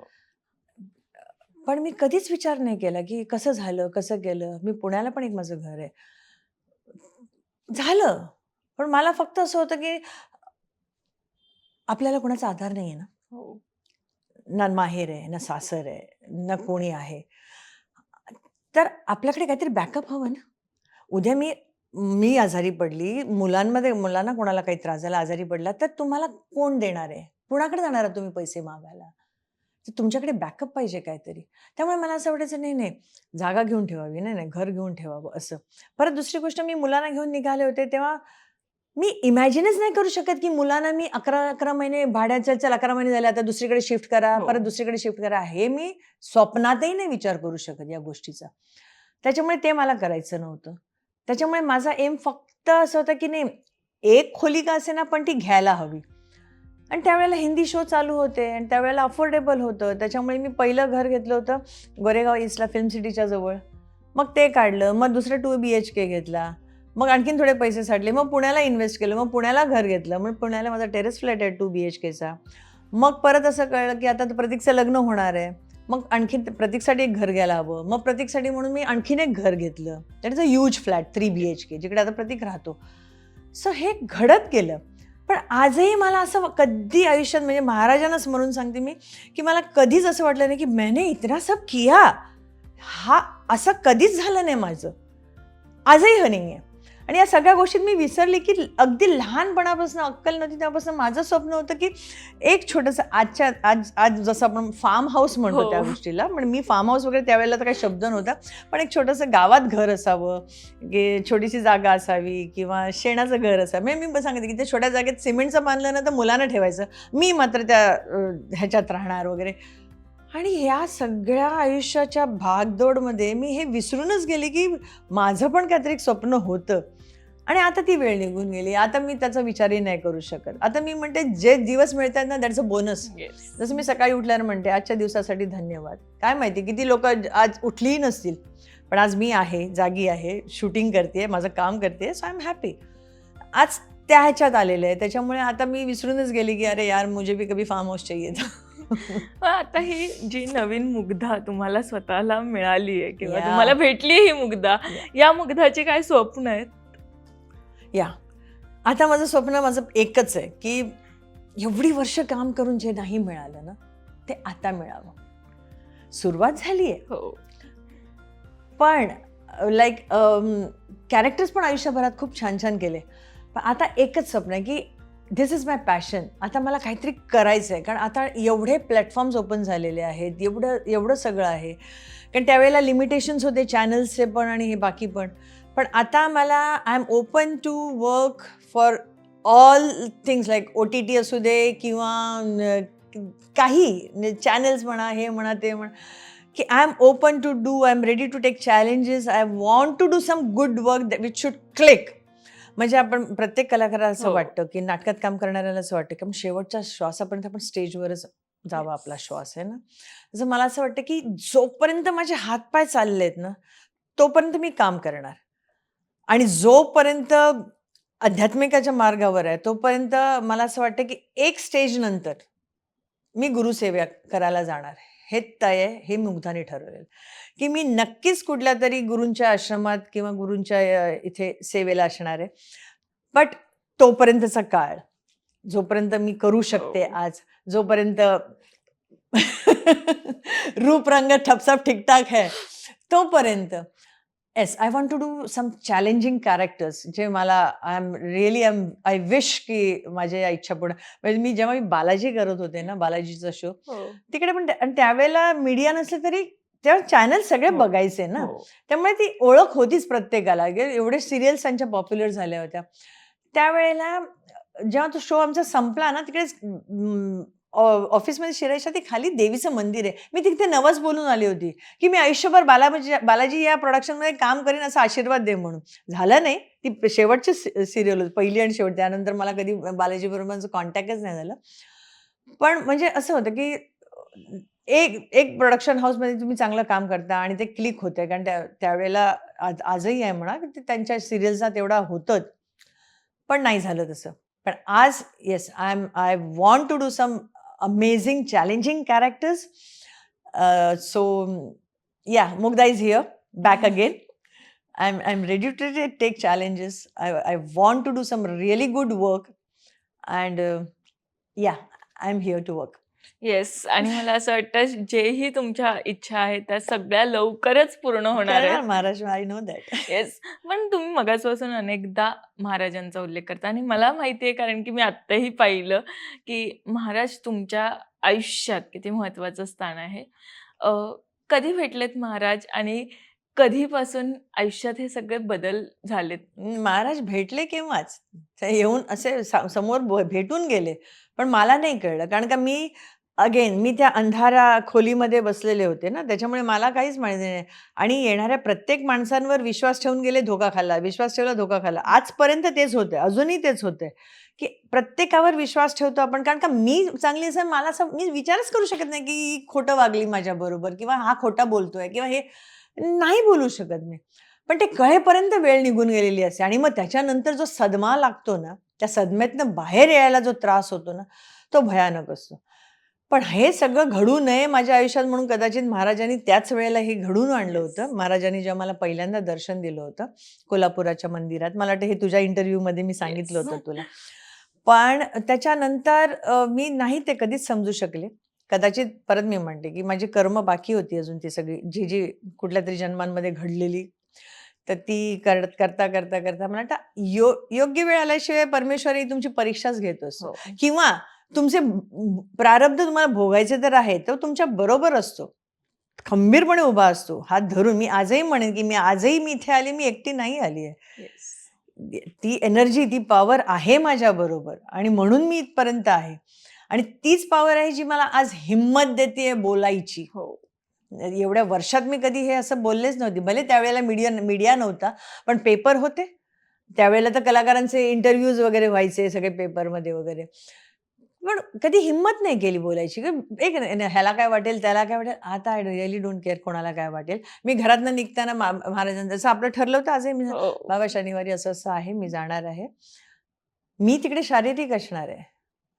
बोलणार तुम्ही माझ्या मुखातनं. त्यामुळे कुणालाही माझ्या बोलण्यातनं त्रास होणार नाही ह्याची काळजी घ्या. हे मी बोलून आली आहे घरनं. I trust that. कारण मला माहिती आहे, की मला पदोपदी त्यांनी सांभाळलेलं आहे. म्हणजे बऱ्याच वेळा कसं सांगू मी तुला, की काही गोष्टी माझ्या हरवल्या, मला नाही सापडल्या. मी माझे प्रयत्न करते शोधण्याचे. तर आता जसं आम्ही घर-बीर शिफ्ट केलं, हे केलं तर बऱ्याचशा गोष्टी मला नाही सापडल्या. मी माझ्या परीने सगळं बघितलं. मग मी एकदा बसले शांत बोलायला. म्हटलं, "बाबा, हे नाही सापडत आहे. मला दाखवा कुठे गेलंय." आणि ही डज दॅट. मला त्याने सांगितलं, "हे इथे आहे. So don't worry." I said, "okay, forget it." मग मी ते डोक्यातनं काढून टाकलं. तोपर्यंत मला झोप येत नव्हती. माझ्या शिफ्टिंगमध्ये काही चांदीच्या गोष्टी गेल्या. हां, म्हणजे माझे चांदीचे थोडेसे दागिने. सो ही प्रॉपरली मला दाखवण्यात आलं होतं, की हा बॉक्स चांदीचा तू ठेवताना जेव्हा आपण या मार्गावर येतो ना, तेव्हा हो. You have your inner voice. है ना? म्हणजे कानात तुम्हाला कळतंय, की सांगितलं जातंय तुम्हाला. पण तुम्ही हुशार ना, स्वतःला हुशार समजताय ना. तर मला म्हणजे येत होतं, "नको ठेवू मुग्धा. हा पर्समध्ये ठेव." मी तो बॉक्स हातात घेऊन, एवढं सगळं सामान शिफ्ट होतंय. त्यांना काय कळणार आहे चांदी-बिंदी आहे. हे माझं व्हॉईस. आणि मी तो बॉक्स त्या सामानांमध्ये टाकला. सगळ्या सामानाबरोबर बरोबर तो बॉक्स गायब झाला. ते शिफ्टिंग वाल्यांनी तो बॉक्स बरोबर तोच बॉक्स गायब केला. जबकि मला ऑलरेडी इंट्युशन्स आले होते, की don't do this. But I ignored it. जसं आमच्या मध्ये की प्रतीकला एक लग्नात काही कुठल्यातरी कार्यक्रमात एक चांदीचा एक शिक्का कॉईन वगैरे काहीतरी मिळालं होतं आणि मला नाही सापडत आहे. आय वॉज लाईक फ्रस्ट्रेटेड की कसा कुठे गेला. सो अगेन ते महाराजांनी मला दाखवलं, इट इज हिअर, घरी आहे, टेन्शन घेऊ नको. I said okay fine, forget it. कोणाच्या तरी घरी आहे, ओके नो प्रॉब्लेम. मी पूजा करण्याचे महाराजांना चांदीच्या ग्लासामध्ये चहा ठेवायचे. बरेच दिवस झाले ग्लास सापडत नाही, ग्लास सापडत नाही. आता कामवाली आणि मी घरात. तर तिला उगाच स्ट्रेस यायचे, बाईंना वाटेल माझ्याकडनं हरवलं. आम्ही शोधून दोघीही मोकळ्या झालो. काय नाही, हो नाही, हो नाही, हो नाही, हो नाही. Okay fine. म्हटलं महाराज आता मी दमले. आता मान्य नाही होत. दाखवून द्या, कुठे ठेवला गेलाय. मी असं बोलून जस्ट टर्न झाले आणि किचनमध्ये गेले. किचनमध्ये गेले आणि फ्रीजमध्ये काहीतरी उघडायला गेले, तर फ्रीजच्या खाली त्या कोपऱ्यात तो ग्लास पडलेला होता. बाई पण होती घरात. म्हटलं, "इकडे ये. हा बघ, हा खाली पडलाय." So I know he is always there with me. So it's okay. मग मला जर का आज समबडी इज देअर टू, जे इतरांना कळत नाहीये किंवा दिसत नाही, पण मला माहिती आहे. तसं आता पण मी माझ्या घरात काही सापडलं नाही. बाबा कुठे ठेवलं मला काही कळत नाहीये. मला या दिस इज इट. म्हणजे येणाऱ्या गोष्टी किंवा होणाऱ्या गोष्टी किंवा असं काही असेल ना, तर मला I get that intuitions. Maybe जे काय असेल मला नाही माहिती. कारण ते तुमच्या सोबतच आहे का? हां, माझ्यासोबत आहेत. प्रश्नच नाही. म्हणजे प्रत्येक वेळेला आता मी पुण्यावरनं येत होते. तर मी अगेन माझी ती मैत्रीण म्हणलं आमची, तिचं नाव अलका. तर आम्ही दोघीच गेलो. आम्ही 5 दिवस माझी गाडी काढली आणि 15-20 देवळं फिरून सगळे आलो. येताना पुणं जस्ट क्रॉस केलं. तोपर्यंत तिला 2-3 फोन आले. पुण्याच्या पुढे ट्रॅफिक लागले. तू जाणार असेल तर मागे ये परत. पुणा ब्रिज हा क्रॉस करू नको. सो आम्ही असे होतो, की हां ठीक. मी तर झोपलेली होती गाडीमध्ये. आणि तिने विचारलं ड्रायव्हरला की अरे आपण हा ब्रिज क्रॉस करतोय आपल्याला इकडे IT पार्कची सगळं ट्रॅफिक लागणार, आपण का इकडनं आलोय? ते म्हणाला नाही नाही 10 मिनिटात क्लिअर होईल. चल ओके. आणि आम्ही जो ब्रिज जस्ट क्रॉस केला तोपर्यंत व्हिडिओज आले, मेसेजेस आले. एक टँकर आणि एक ट्रेलर दोन्ही एकमेकांना आदळले आणि मध्ये एक गाडी पूर्ण चिंगरली गेली आणि आम्ही तो ब्रिज जस्ट क्रॉस केला होता. त्यावेळी तोपर्यंत तर सगळे व्हिडिओ असं सगळं झालं होतं. तरी पण मी सिरियसली घेतलं नाही. म्हटलं ठीक आहे यार, आलो ना घरी आपण. सो मी तिला ड्रॉप केलं. ती वाशीला राहते. मी तिला ड्रॉप केलं. Then I came to my house आणि घरी येताना जसं मी माझ्याशी बोलते तसं मी महाराजांशी बोलत असते. एव्हरी टाईम मी बोलत असते. येता जाता गप्पा मारत असते. मला माहिती आहे ना ते ही इज लिसनिंग मी आणि not only listening, he is replying me also. He is giving me that answers. तर मग मी त्यांना म्हटलं की बॅग बिग घेतली आणि मी अशी घरात बॅगा घेऊन चालली होती आतमध्ये. मेन डोअरपासून बेडरूमपर्यंत एक बॅग नेऊन ठेवली. महाराज माहिती तुम्हाला आज काय झालं? अरे केवढे व्हिडिओज आले माहिती आहे, आम्ही असं झालं त्या ब्रिजवरनं ॲक्सिडेंट झाला, आम्हाला माहिती पण नाही. बॅग घेऊन मी अशी आत गेले आणि मी 6 दिवसापूर्वी घर सोडलं होतं. 6 दिवस आम्ही फिरत होतो. 6 दिवस म्हणजे जाताना मी सगळी देवाचे निर्माल फुलं-बिलं सगळी काढून जाते बाहेर जाणार असेल तर. महाराजांच्या फोटोवर जे फुल होतं ते मी विसरले होते काढायला. असं मी बोलून तिकडनं आली आणि मी बॅग उचलायला गेली, ठपकन आवाज आला म्हणून मी तर मी अशी बॅग उचलून म्हटलं, "महाराज तुम्हीच होतात ना?" He is like friend to me now. देव कमी आणि मित्रच असेल. म्हटलं, "महाराज तुम्हीच होतात ना?" अशी मी बॅग घेऊन अशी पुढे गेले आणि आवाज आला म्हणून मी मागे वळले. तर ते जे फूल होतं महाराजांच्या डोक्यावर ते खाली पडलं होतं. So he is there, always there with me. किती स्मूथली त्याने असं बाहेर काढलं मला. आमची गाडी अशी जस्ट पास झाली. हार्डली 3-4 मिनिटं मे बी तोपर्यंत हा ॲक्सिडेंट झाला होता. ट्रेलर अँड ह्यूज ट्रक मध्ये एक छोटी गाडी माणसांसकट गेली होती. खरंच महाराज तुमच्यासोबत आहे आणि असे खूप म्हणजे बळ देतात खूप तुम्हाला. इन्सिडेंट्स आहे. सगळं कसं ना मी कोविड मी अशी आता तुझ्याशी बोलते ना, मी अशीच खणखणीत आहे. मला कसलाही त्रास होत नाहीये. सगळ्यांनी सांगितलं चेकअप करो. म्हणून मी चेकअप करायला गेले. तर मग जेव्हा चेक केलं तेव्हा मग त्याने सांगितलं, "किसका रिपोर्ट है?" तर माझ्या त्या मी वॉकिंगमध्ये आमचा एक ग्रुप आहे. तर त्यांनी सांगितलं, "वो हमारी दीदी का है." तर म्हणे, "ठीक है ये." म्हणजे म्हणाले, "हाँ, क्यों?" "भैया इसको एडमिट कर दो. ये लास्ट स्टेज क्रॉस कर चुकी है." बापरे! तर त्यांनी मला फोन केला. "दीदी आप ठीक हो?" म्हणलं, "हाँ." रिपोर्ट तो बहुत बुरा आया है. म्हटलं, तो अभी डॉक्टर के पास जाना पडेगा. कुठेही नाही ना, कोविडमध्ये हॉस्पिटल कुठे अवेलेबल नाही आणि कुठे बेड्स अवेलेबल नाही. त्यांनी बिचाऱ्यांनी खूप खटपट केली आणि BKCला जेव्हा ते होतं तिकडे मला पाठवलं. म्हणे, "दीदी मैंने बात की है, आप जाओ." मी तिथे गेले. गेल्यानंतर मी ॲक्चुअली अशा बॉडीज पडलेल्या बघितल्या होत्या. मी 2.5 तास उभी आहे. अशीच मी खणखणीत. मला कसलाही त्रास नाहीये. ना मी मास्क लावलाय ना काय नाही. मी अशीच उभी आहे. मी म्हटलं, "भाई इधर तो सब लोचा है, मैं कैसे जाऊंगी इसके अंदर?" असं. 2.5 तास उभं राहिल्यानंतर माझ्या विंडोवर नंबर येतो. मी त्यांना पेपर आतमध्ये देणार, काय बुद्धी झाली माहिती नाही. जसं मी म्हटलं ना, की कानात माझ्या आवाज यायला सुरुवात होती. मी पेपर मागे ओढला, बाहेर आली, रिक्षा केली, घरी निघून आले. म्हटलं, "भाई उधर डेड बॉडी में मैं कल पड़ी मिलूंगी, मैं नहीं रहूंगी वहां पे." आणि मी घरी आले. आता घरी आल्यानंतर मग दुसरं हॉस्पिटल कोण? मग मी माझ्या एका मैत्रिणीला सांगितलं, थोडेसे पॉलिटिक्सवाले असतात. तर तिने 7 हिल्सला त्यांच्या डीनला हा रिपोर्ट पाठवला. तर ते आणि म्हणाले, "नाही जागा नाही आहे." मग तिने रिपोर्ट पाठवला. तर ते म्हणाले, "कोण आहे ही?" ती म्हणाली, "आमच्या इकडे राहतात त्या आहेत." "लगेच घेऊन ये." तिने मला फोन केला, "चप्पल घाल आणि निघ." म्हणजे इट वॉज दॅट कंडिशन. पण मला कसलाही त्रास होत नव्हता. मी गेले अर्ध्या तासामध्ये लगेच प्रोसिजर झाली. मला बेड दिला आणि त्या दिवशी मला त्यांनी जे काय ऑक्सिजन आणि मग त्यांचे ते इंजेक्शन्स वगैरे जे होते ते सगळं सुरू केलं. 11 दिवस मी ऑक्सिजनवर होते. पण मी खणखणीत होते. झालं पहिल्याच दिवशी आणि 7 हिल्स मला हॉस्पिटल खूप आवडलं होतं. म्हणजे इतकं ओपन स्पेस ना, असं वाटत नाही की आपण हॉस्पिटलमध्ये आहोत म्हणून, की जे मी बघून आली ती BKCला. मी झोपले रात्री आणि डे नाईट होतं मला ते काढणं पॉसिबल नव्हतं. मला रात्रीची सवय असते, की मी जेव्हा मध्यरात्री मला जाग आली ना, तर आय स्टार्ट माय मंत्र. जे येईल ते तोंडात. तर मी श्रीसुक्त म्हणत होते आणि श्रीसुक्त म्हणताना माझा शब्द अडखळला आणि मी चुकले. मागनं मोठ्याने आवाज आला. आणि महाराजांना मंत्र चुकलेले आवडत नाहीत. आणि मी वळून बघितलं. माझ्या उशीच्या बाजूला म्हणजे उशीवर, ही उशी आहे, इथे महाराज बसलेत आणि मी इथे झोपली आहे. आणि मी, बाबा ओरडताय कशाला, मला बरं नाही आहे, माहिती आहे ना तुम्हाला, चुकलं ना, मी बोलते परत. It was a conversation on bed. आणि ज्या स्वरूपात ज्यांनी दर्शन दिलं ना मला, नंतर मी गुगलवर जाऊन तो फोटो शोधत होते, मला ज्या स्वरूपात दर्शन दिलं तो फोटो पाहिजे, आणि तो फोटो मला सापडला. महाराज बसले होते, असे करून माझ्याशी बोलत होते, चुकली तर, ओरडले मला. हा एक इन्सिडेंट झाला. 4-5 दिवस झाले, म्हटलं सर अभी मेकअप डॉक्टर ना, जो डॉक्टर दिला मला कधी सोडणार, मला कधी सोडणार, हे चाललं होतं.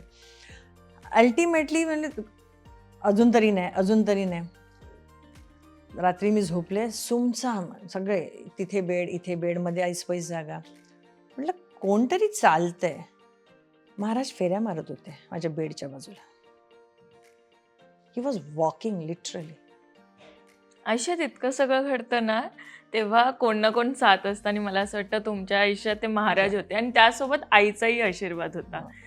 जर मी आता असं सांगितलं की आईसोबत आत्ता काही संवाद साधायचा असेल, समजा असं आई आहे आणि आईला काही बोलायचं असेल, थँक्यू म्हणायचं असेल किंवा काही, म्हणजे जसं तुम्ही बोललात की लहानपणीच आई गेली, तर आईशी काही बोलायचं असेल तर काय बोलाल आता?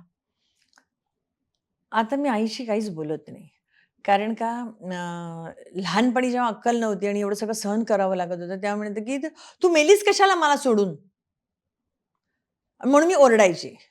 म्हणजे मी कधी विचारच केला नाही त्या गोष्टीचा. म्हणजे तुम्हाला खोटं वाटेल की मी माझ्या आईचा फोटो सुद्धा बघितला नव्हता, कारण माझ्या बाबांनी गणतीचा फोटो सुद्धा घरात ठेवला नव्हता. सो मला माहितीच नाही माझी आई कशी दिसायची. मी माझ्या आईचा फोटो बघितला त्यावेळेला मी 15 वर्षाची होते, जेव्हा मी गोव्याला गेले होते. तेव्हा माझी आत्या माझ्या सख्ख्या मामाकडे, मला हे पण माहिती नाही की मला सख्खा मामा आहे, त्याच्याकडे घेऊन गेली. आणि तेव्हा त्यांनी मला माझ्या आईचा फोटो दिला, एवढूसा passport size black and white photo, एवढाच. त्यामुळे ती व्यक्ती कधी इमॅजिनच नाही केली मी. फक्त ऐकलं होतं ती खूप सुंदर, खूप सुंदर, खूप सुंदर, खूप प्रेमळ, खूप गोड, खूप चांगली बाई, अतिशय सगळ्यांना सांभाळून घेणारी आणि असं स्वयंपाकीण उत्तम. हे सगळं फक्त कौतुकच ऐकलं होतं. इमॅजिन पण नव्हतं केलं की कशी असेल, कोण असेल, कशी दिसत असेल, ते माहितीच नव्हतं. ते. दुसरी गोष्ट, आता जसं आम्ही ज्या या मेडिटेशनला आल्यानंतर आता मला कळलं की once somebody has left, so तुम्ही बांधू नका त्यांना, अडकवू नका. कारण तुम्ही त्याच्यासाठी रडताय. जसं माझा डॉगी गेल्यानंतर मी अजूनही अडकलेले होते. Let them go. Set free. त्यांना सोडून द्या. कारण त्यांनाही त्रास होतो त्या गोष्टीचा. प्रत्येक आत्म्याला त्रास होणारच ना. आज माझ्या आईला त्रास होत नसेल, जन्म दिलेलं मूल सोडून गेली आहे, तर तिला त्रास होत नसेल, तिलाही त्रास होत असणार. पण आता सगळ्यांना लेट गो केलेलं आहे आणि करायलाच पाहिजे. अदरवाईज तिकडे त्या आत्म्यालाही त्रास आणि या आत्म्यालाही त्रास आहे. त्यामुळे आता मी काही नाही. आता माझे आई, बाबा, मित्र, सखा सगळं मी महाराजांमध्ये बघते. सगळे महाराज आहेत माझ्यासाठी. अदरवाईज नाही. मी रेकी मास्टर आहे. मी 3rd डिग्रीपर्यंत रेकी केलेली. सो आमच्या रेकीमध्ये खूप छान प्रोसिजर आहे. डिटॅचमेंटची. कॉर्ड कटिंग म्हणतात त्याला. मी कोणाचा तरी हल्लेली एक व्हिडिओ बघितला होता की प्रत्येक बाईनी ना बाई 2 वेळा कॉर्ड कटिंग करते. एक मूल जन्माला आल्यानंतर ज्याला आपण डाळ कापतो आणि एक मुलं मोठी झाल्यानंतर.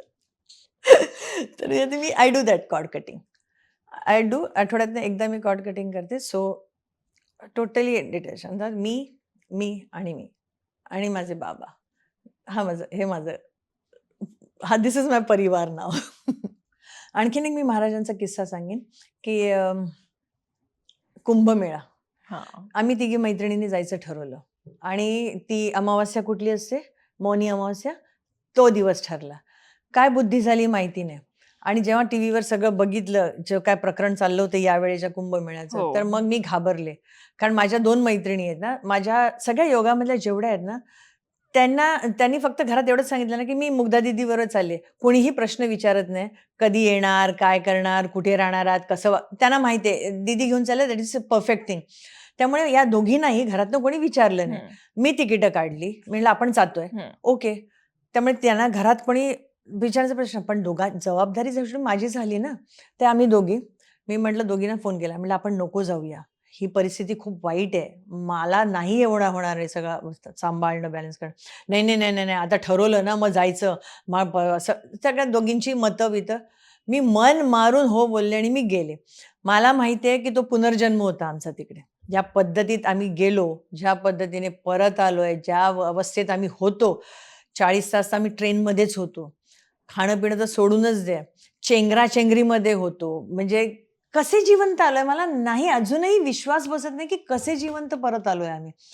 मी इकडनं निघाल्यापासून परत येईपर्यंत जो 4 दिवसाचा जो प्रवास केलाय ना आम्ही, तर त्याच्यात म्हणजे आम्ही वर हात लावून परत आलेलो आहे. प्लॅटफॉर्मवर ॲक्चुअली एकमेकांच्या अंगावरनं चढून-बिडून, बॅगा फेकून-बिकून असा प्रवास केलाय आम्ही. बापरे! म्हणजे अनबिलिव्हेबल होतं. आम्ही प्लॅटफॉर्मवरच जवळ-जवळ अख्खा दिवस 25-26 तास आम्ही प्लॅटफॉर्मवर होतो. 2 छोटी-छोटी मुलं, सडपातळ वगैरे. आम्ही बसलोय आम्ही बऱ्याचशा बायका. मग आता एवढे तास बसल्यानंतर मग आजूबाजूच्या बायका बसलेल्या पण गप्पा तोपर्यंत एक झुंड येते, तुमच्या अंगावरनं जाते. हं. तोपर्यंत कोणतरी येऊन तुम्हाला तुडवून जातं. हे सगळं चाललंय डोळ्यासमोर. आम्ही त्याच्यात आहोत. पाण्याचे तिकडे पण तोच प्रकार. ह्याच्यामध्ये गेलो, कोणाची तरी एक ओळख निघाली. मग त्यांनी आम्हाला त्यांच्या एका गुरूंच्या आश्रमात नेलं. तिकडे सगळीकडे हा प्रकार झाला. म्हणजे किती माणसं गेली आपल्याला पण माहिती आहे. हो. कितीतरी माणसं आहे. तर मला पण येते. आमच्या तिघींचं नाव त्या लिस्टमध्ये कन्फर्म आहे. कन्फर्म. आणि तिकडनं मग आम्ही तर 2 छोटी मुलं त्याच्यात एवढी-एवढीशी सडपातळ 2 मुलं. अचानक आली, "कैसे हो? कब से हो?" असं गप्पा मारल्या आमच्याबरोबर. आम्ही आपलं ओके. आम्हाला तिघींना असं उभं केलं. त्या दोघांनी 2 मुलांनी एकमेकांचे असे हात धरले, आम्हाला प्रोटेक्ट करण्यासाठी. मी हसतीये. म्हटलं ह्यांच्या अंगात जीव नाहीये. छोटी-छोटी पोरं ही काय प्रोटेक्ट करायला म्हणून उभी राहिलीत आम्हाला. "अब डरो मत. अब खडे रहो. कोई नहीं आएगा इधर." असं म्हणजे आम्हाला पकडून उभे होते. तरीसुद्धा आम्हाला नाही कळलं काय प्रकार आहे. त्याच्या आम्ही मग कोणीतरी तो कुठेतरी गेला, त्याने काहीतरी खायला आणलं, प्लॅटफॉर्मवर मिळालं हे ते असं करून आम्ही 24 तास त्या प्लॅटफॉर्मवर काढले. त्याच्यानंतर 30-32 तास आम्ही ट्रेनमध्ये काढले. ट्रेनमध्ये आम्हाला जसं घुसवलं, जो डबा मिळेल ते घुसा. जाताना एसी-बीसी सगळं बुक केलं होतं, काही उपयोग नाही. आम्हाला घुसवलं, त्यांनी धक्का मारून आत बोलला आणि दोन्ही मुलं गायब. ती चढली नाही आमच्याबरोबर. तोपर्यंत आम्हाला वाटत होतं ते आमच्याबरोबर डब्यातच चढणार. "अरे नहीं, नहीं, आप चढ़ जाओ ना, हम तो जाएंगे." काय माहिती. ते झालं. कसेबसे आलो. माझे एक गुरु आहेत आमच्या इकडे गोरेगावलाच राहतात. त्यांच्यामध्ये पण संचार आहे दत्तात्रयांचा. तर ते "दीदी कुठे पोहोचलात?" "दादा ट्रेनमध्ये." परत थोड्या वेळाने, "दीदी कुठे आहात?" सारखे फोन करत होते. तर मी माझ्या मैत्रिणीने म्हटलं, "समथिंग इज नॉट राईट." हं. ते सारखे फोन करतायत. That means something is going to happen.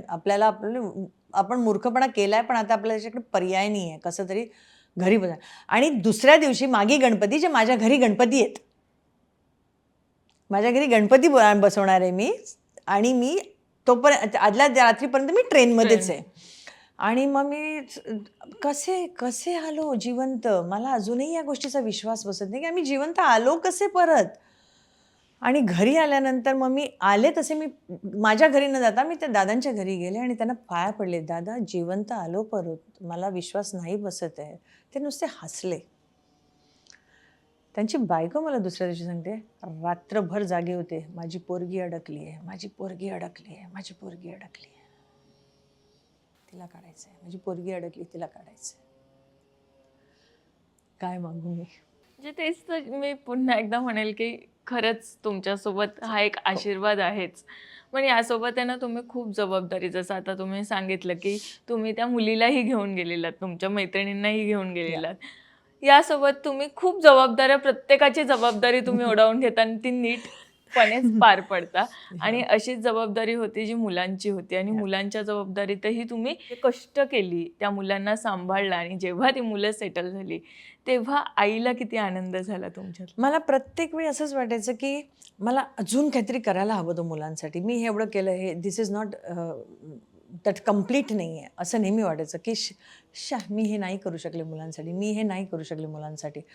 असं नेहमीच वाटायचं मी कमी पडली, आई म्हणून मी कमी पडली. नाही, मी हे करायला हवं होतं. मी फुलफिल सॅटिस्फाईड कधीच नव्हती की आई म्हणून मी केलंय म्हणून. पण आता मी जेव्हा माझ्याशी बोलते तेव्हा मी म्हणते नाही, मी सगळं केलं जे एका आईने करायला पाहिजे होतं. मी सगळं केलं. मी एकटी होते तरी पण माझी मुलं वाया नाही गेली. भले मी माझ्या मुलीला मारून मुटकून सगळा राग अत्याचार केला तिच्यावर, सगळं केलं, पण वाया नाही गेली माझी मुलं. मान असावा किंवा मला अभिमान वाटावा त्या मुलांचा, तशी दोन्ही मुलं आहेत. So I had done my best. कोणाला काय वाटो किंवा त्यांनाही वाटो नाही आईनी हे करायला पाहिजे होतं, तर तो त्यांचा प्रॉब्लेम आहे. पण मला असं नाही वाटत त्यांना कधी, किंवा दे सो नो, त्यांनी बघितलं की काय स्ट्रगल करून आई उभी राहिली आहे. पण मला असं वाटतं की प्रत्येक आईला जेव्हा मुलं सेटल झालेली असतात ना, त्या प्रत्येक आईला तो अभिमानाचा क्षण असतो किंवा आनंदाचा क्षण असतो. माझ्यासाठी थोडा जास्त अभिमानाचा आहे, कारण का it was not easy for me for this total journey, की हे आज जी काय माझी मुलं सेटल आहे, it was not that easy. मी काही नाही केलं, दोघांनी आपापल्या हिमतीवर आपल्या पायावर उभं राहून केलेलं आहे. माझी मुलगी आज ज्या क्लासला आहे, ज्या स्टेटस आहे जो तिचा, मी स्वप्नातही विचार केला नव्हता. पण जे केले ते तिने केले, तिचं आयुष्य तिने घडवलं. त्यामुळे तिचं फुल क्रेडिट तिला जातं. कारण तिला तर मी नेहमी ग्रँटेड केलं होतं. ती प्रतीकला पण सांभाळणार, ती माझं घरातलं पण काम करणार, शिवाय मी तिला जे काय असं बांधून ठेवलं होतं त्याच्यातनं पण तिने उभं राहून तिने एवढं सगळं केलं आहे. म्हणजे खरं क्रेडिट माझ्यापेक्षा, जर का आज मी म्हणते की मी 8 वेळा जमीनदोस्त होऊन उभी राहिली आहे, तर she has also done the same thing. म्हणजे ती आज ज्या स्टेटसला आहे, ती सगळं श्रेय तिला आहे, तिने ते केलेलं. प्रतीक ऑल्सो सेम, की त्याने ठरवलं आहे की त्याला इंडस्ट्री द्यायचं आहे, त्यांनी त्याचा मार्ग. मी प्रतीकला करिअरसाठी मी काहीच नाही करू शकले.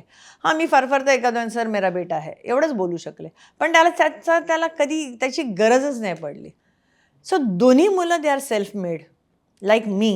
I am self made. मला कधी कोणी आधार नाही दिला, मला कधी कोणी सपोर्ट नाही केलं, माझं कधी कोणी कौतुक नाही केलं, माझे कधी कोणी लाड नाही पुरवले, मला कधी कोणी गिफ्ट नाही दिलं आयुष्यात.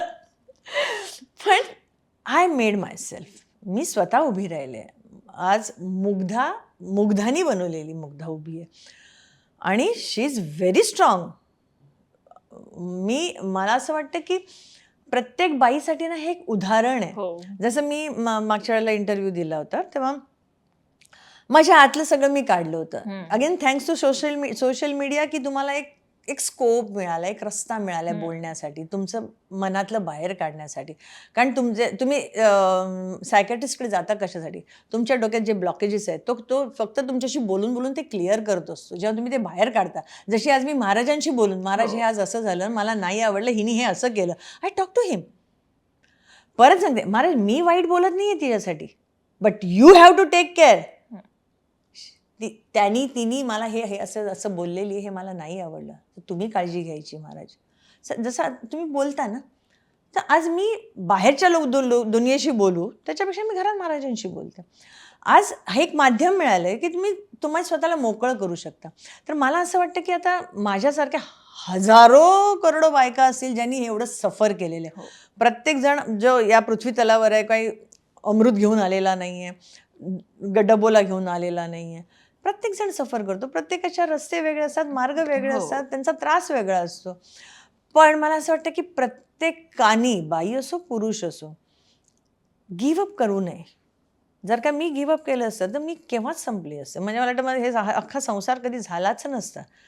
त्यावेळेला मी 5वी 6वीत होती, माझी क्लासमेट होती जी आजही माझी मैत्रीण आहे, ती आणि मी, हम लोग ना कहीं भाग के जाएंगे, हाँ रात को निकलेंगे, तू ना घर से 2-4 बर्तन लेकर आना, फिर हम लोग कहीं भी ऐसे लकड़े बिकड़े का चूल बिल बना के ना खाना बना के खाएंगे, हम लोग दोनों भाग जाते. असे वगैरे प्लॅन करायचो घरातल्या त्रासामुळे. पण तर तिला त्रास नव्हता, पण ती म्हणायची हां ठीक आहे मैं भी आऊंगी तेरे साथ. अशी मैत्री होती. आजही ती माझी मैत्रीण आहे. सो त्याच्यामुळे मुलं जी आहेत ना, ती त्यांनी स्वतःला घडवलेली आहेत. माझी दोन्ही मुलं सेल्फ मेड आहेत. त्याच्यात माझा काडीभरही हातभार नाही आहे. त्यांना वाढवणं, त्यांना 2 वेळेचं जेवण देणं, माझ्या ऐपतीप्रमाणे त्यांना कपडा लत्ता देणं, सगळ्यात महत्त्वाचं स्वतःचं घर देणं, छत देणं, एवढं माझं काम होतं. माझी जबाबदारी, असं मी म्हणते माझी जबाबदारी. त्यांनी नाही मला सांगितलं की तू आम्हाला हे करायला पाहिजे, ते करायला पाहिजे. तुझी जबाबदारी होती, ती माझी जबाबदारी होती आणि मी ती स्वतःहून स्वीकारलेली आहे. कारण का माझी जबाबदारी, मी जन्म दिला आहे त्यांना. त्यांनी नव्हतं सांगितलं मला आम्हाला जन्म द्या म्हणून, मी दिला आहे जन्म. ती माझी जबाबदारी आहे, आई म्हणून, बाप म्हणून. आणि म्हणून मी तेवढंच केलं त्यांच्यासाठी. अदरवाईज ते ज्या काही स्टेटसला आज आहे, जे प्रतीकचं जे नाव आहे, प्रतीकने जे काय कमवलं आहे, ही सेल्फ मेड. इवन माय डॉटर केतकी, शी सेल्फ मेड. त्याच्यात माझा कुठेही हातभार नाही आहे त्यांच्या करिअरमध्ये. हां, पण मुलं गुणी आहेत, अतिशय. त्याचा अभिमान आहे मला. प्रतीकच्या कामाचं कौतुक होतं आहे. आज म्हणजे मी मागच्या इंटरव्ह्यूमध्ये जेव्हा मी बोलले होते तेव्हा एका व्यक्तीने त्याच्या कमेंट्स दिले होते की प्रतीकबरोबर मी 3-4 वेळा काम केलेलं आहे आणि इतका सुलझा हुआ डिरेक्टर आणि इतका गोड माणूस, जो इतक्या प्रेमाने सगळ्यांना सांभाळतो, सगळ्यांशी प्रेमाने बोलतो, with lot of respect. And also he is an amazing director and I think that credit goes to Mugdhaji, असं त्यांनी कमेंट्समध्ये लिहिलं होतं. सो या, अभिमान करावा अशीच आहेत दोन्ही मुलं. प्रत्येक आईला मुलांचा अभिमान असतो. त्यामुळे सगळ्या आया म्हणतील आमची मुलं पण अशी, असं नाही आहे, प्रत्येकाला असतं. पण आहेत माझी मुलं जी काय ती सेल्फ मेड आहेत. मी काही केलेलं नाही आहे त्यांच्याकडे. हो, तुम्ही मगाशीच म्हणालात की ती माझ्यासारखीच आहे, जे आता मी सेल्फ मेड आहे. सेल्फ मेड आहे. मॅम, या नवीन मुग्धाचा प्रवास आता कसा सुरू आहे आणि किती छान वाटतं या मुग्धासोबत राहून? I am really enjoying. म्हणजे सकाळी उठले ना की मी आय रिअली म्हणजे सकाळ बघितलेली, wow Mugdha, you are alive, पहिली गोष्ट. आणि मी रात्री झोपताना म्हणते की किती सुंदर दिवस. मला मेडिटेशन म्हणून ती सवय लागली आहे. रात्री झोपायच्या आधी मी अख्खा दिवसाचा फ्लॅशबॅक जाते मागे मागे मागे. काय चांगलं केलं, काय वाईट केलं, काय चुकले, काय हे केलं, असं सगळ्या गोष्टी मी रिपीट करत असते स्वतःला. तर मी बोलत असते. मला वाटतं this is the best phase of my life which has been created by my Maharaj for me. कारण का सगळ्या परिस्थिती ज्या तुमच्या आयुष्यात येत असतात ना, त्या घडत असतात ना, त्या अशाच घडत नसतात. तो सूत्रधार आहे, तो बरोबर असे प्यादे हलवून हलवून हलवून कुठे कुठे तुम्हाला तो बसवत असतो. आणि त्यांनी मला तसं इतकं परफेक्ट बसवलेलं आहे ना की मी I am like I was always blessed. एवढ्या सगळ्यातनं, हा प्रवासातनं बाहेर पडून सुद्धा आज मी खंबीर स्वतःच्या पायावर उभी आहे, स्वतःसाठी उभी आहे. कारण आता मला काय, आता सगळ्या जबाबदाऱ्या झालेल्या आहेत. आता I have to live for myself. तर त्याच्यामुळे मला असं वाटतं की आय एम जस्ट खूपच लकी आहे मी. म्हणजे मी असं थोडा, तर I had no right to creep about my life. आता मला कंप्लेंट करायला सुद्धा भीती वाटते की नाही, 62 वर्ष 61 वर्ष त्रास काढल्यानंतर मागची ही 2 वर्ष तू असं सांभाळलंय, असं ठेवलंय तुला. ती 60 वर्ष मी पुसून टाकली आता. 61 वर्ष ठीक आहे. तो that was one journey, part of my journey. तर म्हणजे खूप ओपनली बोलू शकत नाही आपण, पण खूप वाईट प्रवास होता. The day I was born till I was 61. खूप वाईट प्रवास होता. पण आता मागच्या ह्या 2 वर्षांना ती 61 वर्ष पुसून टाकली आहेत. Actually when I met my self, when I saw my self, when I went back की मुग्धा, व्हॉट इज मुग्धा, तेव्हा मला कळलं की आय एम कम्प्लीट वुमन आणि आय हॅव नो राईट. ते माझी कर्म होती जी मी पास झाली सगळ्यामध्ये, पूर्ण केली ती सगळी.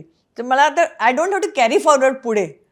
आणि ह्याच्या पुढे होऊ नये. म्हणजे मी बोलताना पण महाराजांना मी असंच बोलते की कुठल्या जन्मांमध्ये जी काही वाईट कर्म केली ना, त्यातनं आता मुक्ती द्या. आता ह्याच्या पुढे नको. आता ह्याच्या पुढे मला माझ्या आईच्या कुशीत. नाही, पण आता हा फेज जो तुमचा सुरू आहे, हा आता असाच सुरू राहावा या तुम्हाला खूप खूप खरं तर शुभेच्छा आहेत. या मला खूप खूप गरज आहे. मला सगळ्या माझ्या प्रोड्युसर्सना, माझ्या डिरेक्टर्सना, माझ्या प्रोडक्शन हाऊसना, हिंदी, मराठी, गुजराती सगळ्यांना सांगायचं की yes, now I am fully involved to my this passion. मला चांगलं काम करायचं आहे, चांगले चांगले रोल्स, सम चॅलेंजिंग रोल्स, आणि आता मला माझ्या करिअरकडे बघायचं हो. आणि दॅट ऑल्सो माझी आवड म्हणून. I want to do something the best. Shilpa, yes, Shilpa character is again the same thing which I really enjoy. Yes. ज्या त्या कॅरेक्टरला जरी शिव्या मिळाल्या तरी या she is the best character. आणि मला वाटतं शिल्पा हे कॅरेक्टर जसं की ती ॲज अन ह्युमन बीइंग म्हणून बघत, ती का चिडते, ती का त्रास देते, त्याचं कारण कळेपर्यंत वेळ आहे आपल्याला अजून की ती का हे सगळं करते. पण ती बाई म्हणून ती खूप चांगली आहे. तिने 2 भावंडांना सांभाळून ठेवलं आहे, घर सांभाळून ठेवलं आहे 2 मुलांसकट. तर ते एक आहे. त्याच्यामुळे ती ॲक्च्युली ती मुग्ध आहे, सगळ्यांना सांभाळून घेणारी. मग ती ओरडून बोलो, ती प्रेमाने कधीच बोलत नाही, ती ओरडूनच बोलते. ही नेहमी प्रेमाने बोलते आणि मार खाते. पण या हे कॅरेक्टर आहे ज्याच्यामुळे मला ॲज अन आर्टिस्ट पण थोडंसं सॅटिस्फॅक्शन मिळतं. म्हणजे मी घरी गेल्यावर मला असं वाटतं की नाही यार, हा सीन आय लाईक इट, मी आज चांगला केला. पण वाईट केल्यावर लगेच मला त्रास पण होतो, अरे यार सर असं नाही, सर ऐसा नहीं होना चाहिए था ना, ऐसा होना चाहिए था. I go and discuss also think.